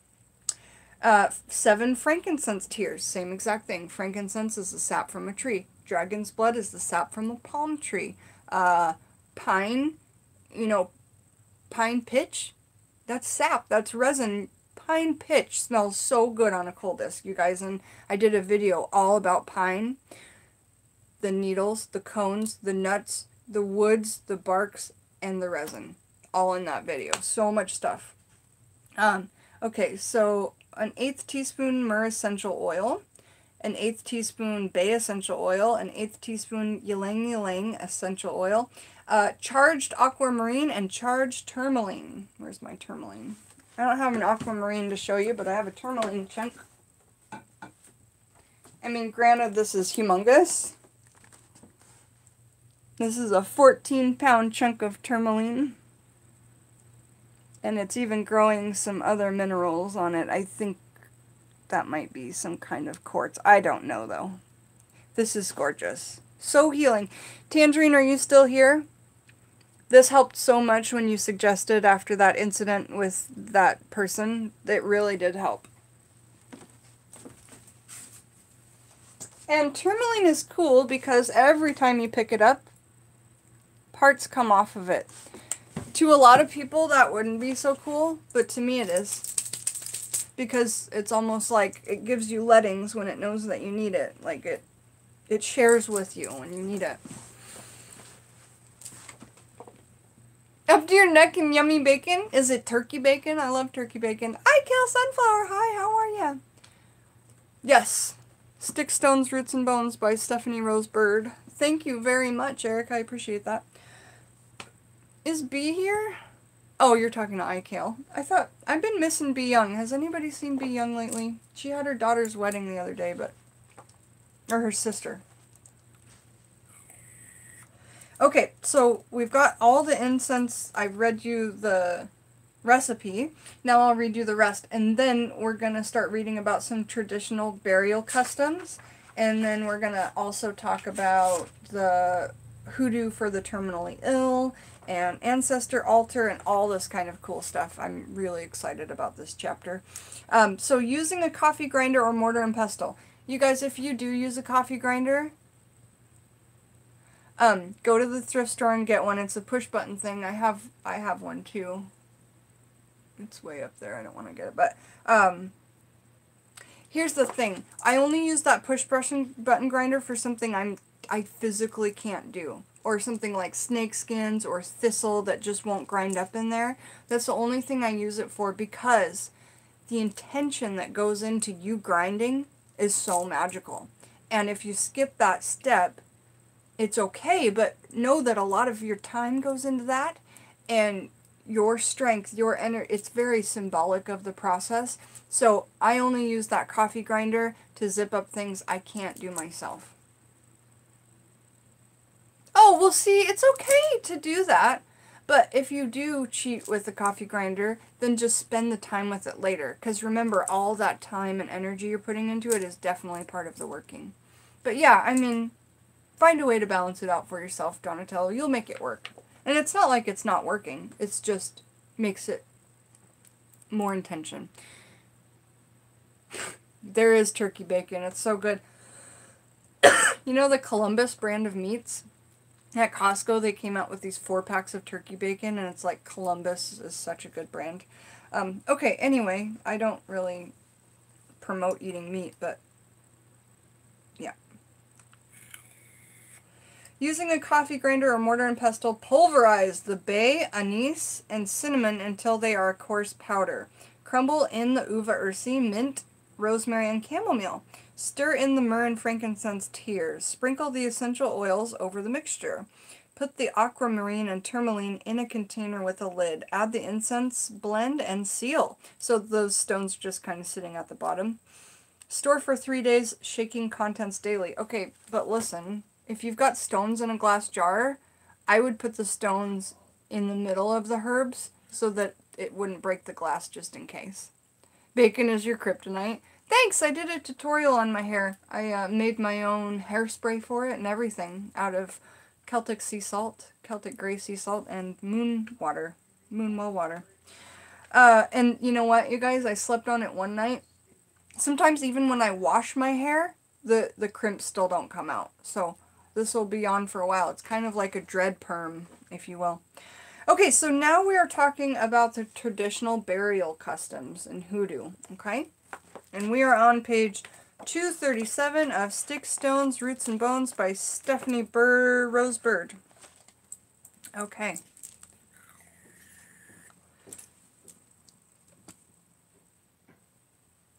Thank you. Thank you, Donatella. I appreciate it.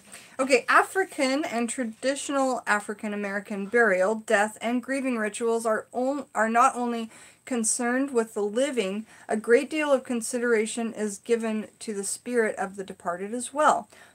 Traditional graves found in Louisiana, New Orleans, Missouri, St. Louis, Mississippi, Florida, Jacksonville, Virginia, Richmond, Georgia, and the South Carolina lowlands all bear witness to African ancestor reverence.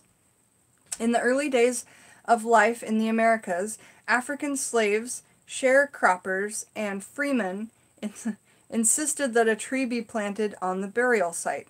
The tree was usually an evergreen or a conifer, and we know that from witchcraft, right? The term conifer. And it served as a reminder of the duality and persistence of life. The cycles of growth, spring leaves, maturity, fall color, and death, winter, is easy to grasp when one gazes upon a tree. The trunk, branches, and leaves are in the realm of the humans, while the life force of the tree, the roots, lie beneath the earth. This duality of human and spirit serves as a useful metaphor for the interaction between the departed spirits and their living community. Pine and spruce trees, in particular, play a key role in traditional southern U.S. burials. This owing to their availability and ability to flourish in the region. To early Black Americans, the green scent of evergreen trees contained medicine to heal the body and spirit. In Faith Michael's book, Hoodoo Medicine, she goes into great detail. I want that book, by the way. Maybe, Tess, we should get that book instead. It goes into great detail about the variety of ills that pine tar, pinus app, which I talked all about in that pine video, pine tar or pine resin, P-I-N-U-S-S-P-P, pinus sip, was used for, including congestion, fever, stomachache, whooping cough, germs, and parasites. Parasites, that's my issue. In South Carolina, it was used as a spring tonic. The use of pine sap was greatly influenced by African American interaction with the Native American community. Now, I talk about this all of the time. Native American shamanism and African American hoodoo have so many similarities. Why? Well, they were both being persecuted in the United States at the same time. The Native Americans were shoved to reservations, segregated away, and we all know the story of kind of how that fell down. And the black slaves came over to the South to work on the farms, right? And not came to work on the farms, they were taken and put into slavery. So what I'm trying to say is, at some point, the practitioners and our ancestors of hoodoo really took a lot of friendship and advice and kinship from the Native Americans that were near them, okay? So they have a lot of similarities, and they have a lot of the same types of kind of separate grievances, but grievances, and they're in the same area. So the Hoodoo practitioners learned a lot from the Native Americans that were in the United States at the time. So you'll see a lot of similarities, and I just wanted to note that those two were definitely allies. Okay? All right. So the use of pine sap was greatly influenced by African American interaction with the Native American community. The indigenous people on the coast of the southeast used pine sap or tar, or we call it pitch, right? For swelling, burns, itching, sore throats, colds, and consumption. What's consumption, you guys? Do you know what consumption is? I'm going to call on somebody. Somebody say what consumption is, because it doesn't sound like what it is.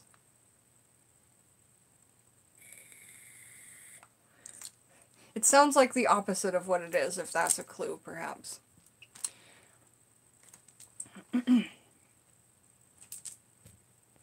Okay. Ikale, do you know what consumption is?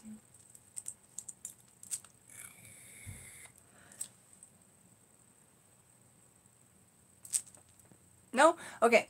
Consumption is when we die from starvation. Wasting disease, right. So, if you die of consumption, it's because you didn't have enough nourishment, correct?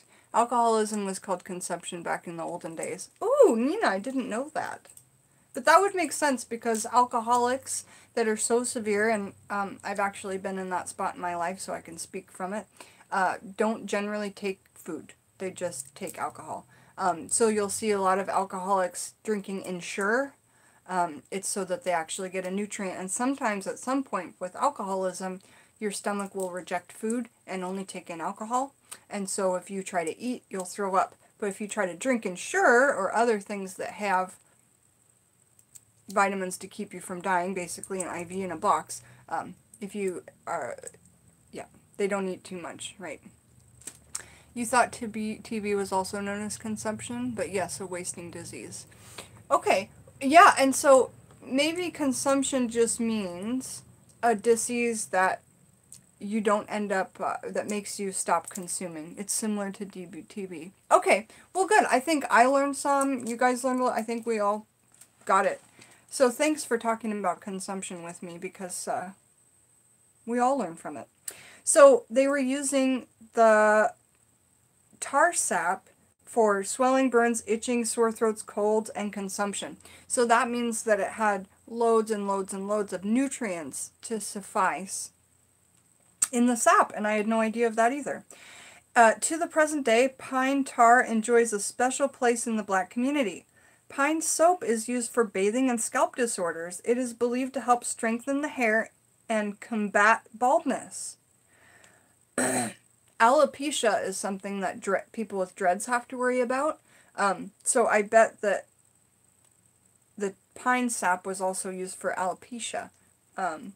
Alopecia is like a baldness that's caused from pulling on the hair, and it's when you can see bald spots around people's dreads. That's alopecia.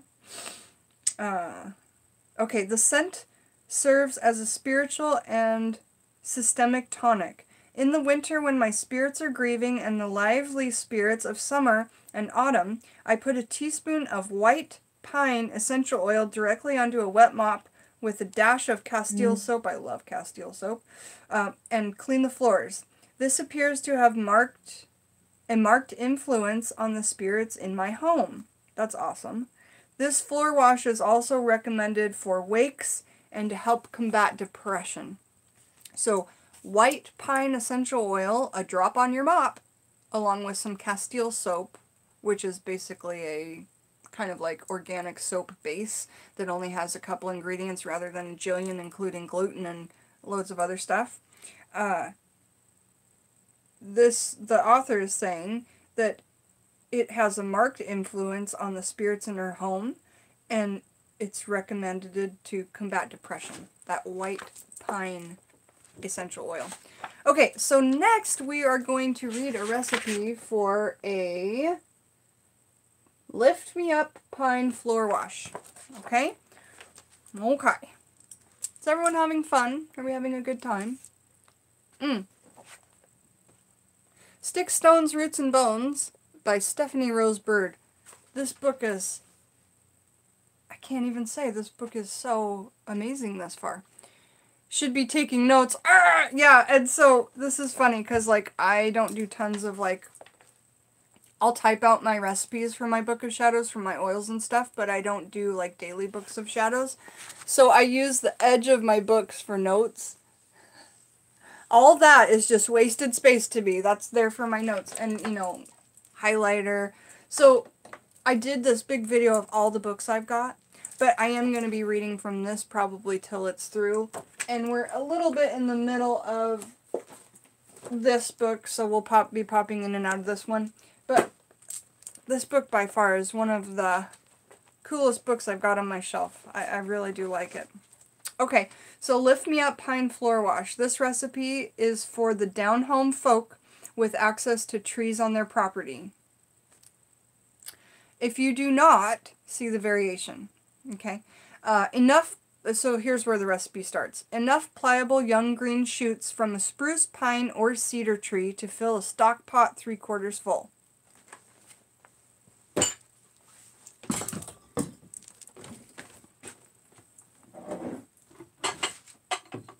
Did you guys know I have an entire kitchen kit in my studio here? I've got a burner, I've got pots and pans, I've got it all right here in my studio.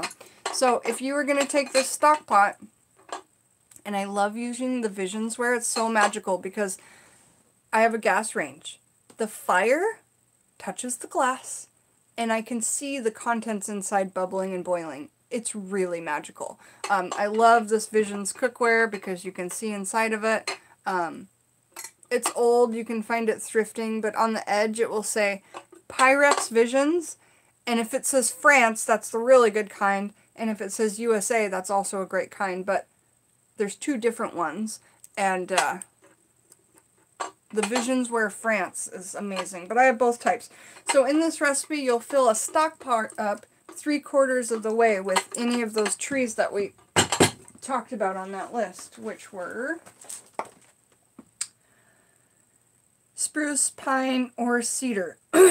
Alright, and then you take what it says tap water, but I would take well water or a moon-blessed water, but they're saying that it doesn't have to be a special water. Yeah, the color of the glass is nice. It is. Yep, I find those thrifting a lot, but you can get whole sets from the 70s on eBay. Do you, Ikale? Do you use them to cook too? I love the fact that you can see the stuff boiling on the inside from far away. I just have always loved that. Okay. And I like not cooking in nonstick stuff because obviously the nonstick, if you ingest it, it's super toxic and poisonous. Look at your nonstick pan. Does it have scratches on it? You're eating that metal. The aluminum from it is seeping its way into your body. So if you're one of those that got rid of your deodorant because it had aluminum in it, you may want to switch over to glass pans. Mainly veg, though. Yeah. Go charge your phone, hun! And you can join us later, because I'll be back on later. Okay, so tap water. Half a teaspoon fir essential oil. 1/4 teaspoon cedar essential oil. A 1/2 teaspoon white pine essential oil. And unscented liquid Castile soap for concentrated lemon scented dish detergent. It's Hoodoo, so you use what you've got. We're not meant to go out and get things. We're meant to use what we have because we're really trying to channel the fact that our ancestors of Hoodoo didn't have shit to work with. And, you know, if you're going to use paper, try and use brown paper if you've got it. Tear it towards you if it's something you want. Tear it away if it's something you're trying to get rid of. All these little things. But just take note that in Hoodoo, you're not meant out to run and get a bunch of things. You're supposed to see if you can make it work, right? If you can't, then keep it as a note to go get these things. But the vibe of it is really to use what you have around you on hand. And if you don't have anything, then even if it's just a rock, you can put your intention into it and make it be this element that you need. You know what I'm saying? A rock or a leaf or a piece of paper on the ground. You can make it into that ingredient that you need. And I'm not being funny. I'm being honest. Okay, so fill a stock pot with shoots and tap water on medium heat and bring to a boil. When the water starts to boil, turn the heat down to a medium-low, cover and continue to simmer for 25 minutes. After 25 minutes, remove the pot from the heat, let cool, then strain into a wash bucket. Add the essential oils and a squirt or two of the soap. Sweep your floors, then sprinkle some of the pine water on your broom and mop your floors with it. Note: use any combination of these oils or just one, depending on your stash. Exactly, you guys, depending on your stash. They're giving you loads of oils that will work, and it's just like with my giant herb shelf, and I put so many things into my potions and oils and things, but I tell you, if you've just got one of these things, spend more time enchanting it, sit with it, ask it for what you need from it. But know that you do not have to have all of these things, you know. You take the time with it and make it into what you need. Moon blessed on a full moon. Either a full moon, a new moon, or just the regular moonlight.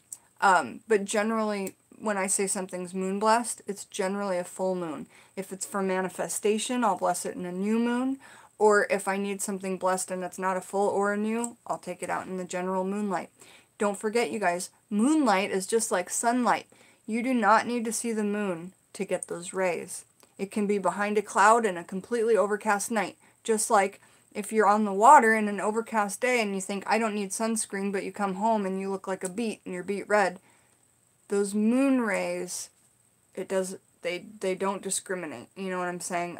It doesn't matter if you can see the moon or not, or if it's directly beaming down.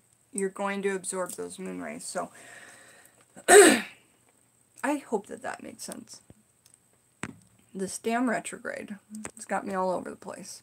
Thank you, iKale. I'm supposed to wear them a lot more than I do, and I've just been wearing them more because we've been reading more, but thank you. I appreciate it.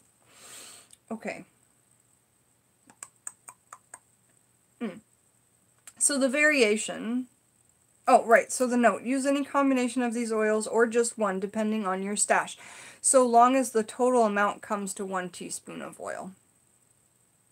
Moral of the story, wear sunscreen. Yeah, well, no, Tangerine. Sunscreen causes cancers. Moral of the story, wear coconut oil on your skin. It's a natural SPF 5 sunscreen, and it doesn't give you cancer. That's the moral of my story. But I like the moral of yours too, Tangerine. I'm just terrified of non-organic sunscreen.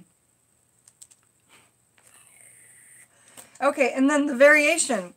Fill a large bucket 3/4 full of rainwater or tap water. Add the essential oils, again in any combination, and a squirt or two of the soap. Sweep and then mop your floors. You could use lake water. You could use river water. River water is so cleansing. Like mountain river water, you know, it comes from generally snow or rain, and then it comes down through the minerals of the mountain and just flows in these natural streams. Go out and collect some. Yeah, so Tangerine, you can make your own organic sunscreen. And you wear your hats. Yep. Exactly. Ooh, natural shea butter. Yeah, I wear coconut oil because it has a natural SPF 5. And that's really good for people to know. If you were stuck on a desert island, there you go. Nature gave it to you. Okay, so we said the variation. Now it says, in addition to evergreen trees and seashells, white bathroom tiles, a contemporary adaptation on seashells, are sometimes seen on traditional African American grave sites. White bathroom tiles? Have you guys ever heard that? Plates, cups, lanterns, flashlights, and sometimes even shoes are also featured. Sometimes these were the last objects used by the deceased person, or they were favorite objects. This custom is derived from the Congo belief that the last object touched has an intent and power of the deceased person's spirit. I like that. It is considered dangerous to keep these things in the home, lest a troubled spirit would be led back to the home. Oh my gosh, I have to tell my brother to give my grandpa his cup back. I've always felt my whole life that my brother should not use my grandpa's cup every day for his coffee. Like, I just felt like it was like, are you trying to like step into somebody else's shoes or what is but I don't know why I felt like that, but for him it made him feel better. But for me reading this now, it's like, that's probably why you felt that way, you know?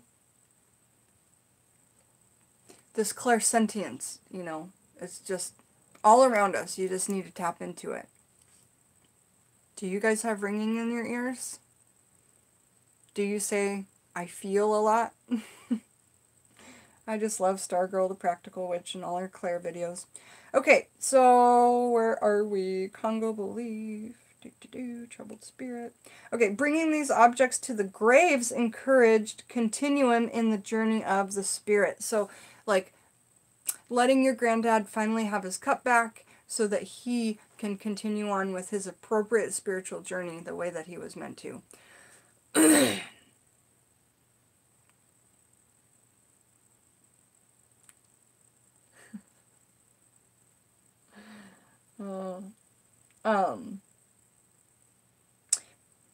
This custom also bears a resemblance to aspects of Egyptian burial during the Old Kingdom. Egyptian kings were provided utensils and familiar objects to take with them to the next life. Didn't they also do jewelry that way too? This was witnessed clearly with the pristine discovery of King Tut's tomb in the Valley of the Kings in 1922. The purpose of the placement of the objects was quite different for the ancient Chmedians because of the objects assured comfort to the Ka, or spirit double. For West Africans and their American descendants, the familiar objects served as an anchor to hold spirits into the spirit world. These objects were to keep the spirits properly situated, thus preventing them from wandering into the human realm. The term Kanga Mfuna is used to describe the tying of spirits to objects that guide them to the spirit world. Oh, and you guys, do you guys know about bottle trees? Here's a bottle tree at the crossroads, and I'm assuming we're going to read a little bit about that now. Another device, Another device used used both to engage spirits and to keep them from wandering is the bottle tree. Bottle trees have been seen in places as diverse as Suriname in Trinidad, Texas, Virginia, Alabama, Arkansas, Mississippi, and the Dominican Republic. I'm going to Texas. Bottle trees stem from the Bantu tradition of tying bottles and other objects to trees to protect a residence or vacant land from thieves. The shimmery vibrancy of the bottles is attractive to spirits. The bottles draw...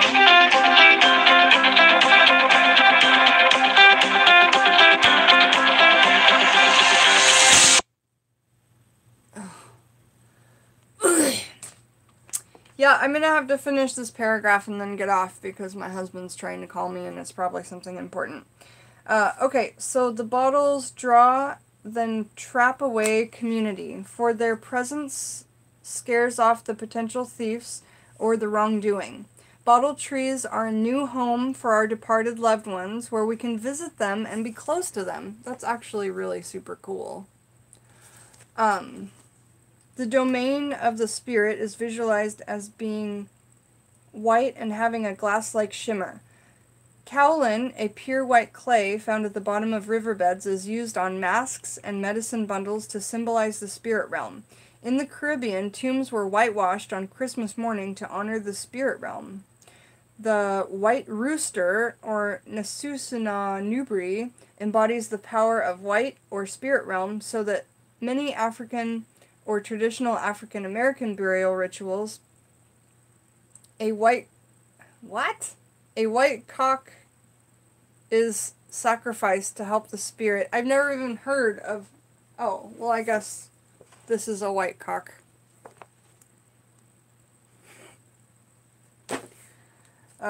So a white rooster is sacrificed to help the spirit stay in its own domain. I won't be doing that.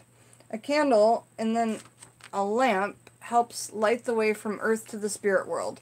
Pipes are sometimes laid on the burial site to represent the impending voyage through the tunnel from the world to the next. Hi, Buzz! We're reading out of Sticks, Stones, Roots, and Bones about passing on in chapter 14. There are many ways for us to honor and engage our ancestral spirits in the world of the living. Tossing coins around the home and on the altar keeps money available to the departed spirits. Now, this isn't necessarily hoodoo, but I do want to say that I do offer hell notes to my hoodoo, to the ancestors of hoodoo. And at Chinese New Year, you can find hell notes all over the place. They come in all shapes and forms, but hell notes are things that you give to altars, and it's money for them to literally spend out on the astral plane or in the spirit world. So, hell notes, or what else are they called? Spirit monies, or joss paper. Joss paper. Joss paper. So, alright, let's try and wrap this up, and then we'll be coming back to talk about the ancestral altar, hoodoo for the terminally ill, sandalwood, ashes to ashes, dust to dust ritual, herbal teas with honey for the terminally ill, rituals and ceremonies, funerary wreath, and a grief trick. So there's still loads to this book, but let's just finish up this paragraph and then I've got to tend to my family. The spirits enjoy sweet cakes, honey, candy, wine, vodka, gin, and rum. Incense, especially that which contains a bit of tobacco. Big one, you guys, tobacco. Frankincense, pine, and sage. They also love coffee and chicory. So I get the Café du Monde, the coffee with chicory from Louisiana. Ancestors of Conjure and Hoodoo love that. And you just leave it at their altar along with food and whatever else you want to leave.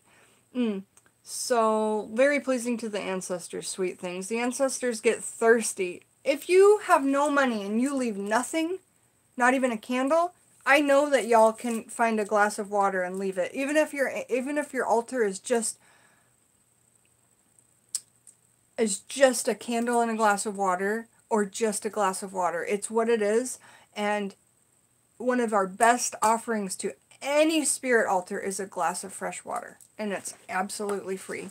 If you can afford to put a tea light candle by it, then do it. But if you can't, then just envision it in your head and put your intention over it.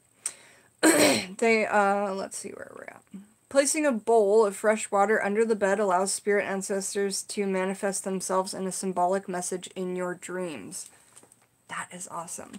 I do all my offerings on the floor because I've read many places that spirits live on the floor. I used to have lovely shelves for my offerings, but now they're all on the floor. So my cups of water, the food, everything goes on the floor.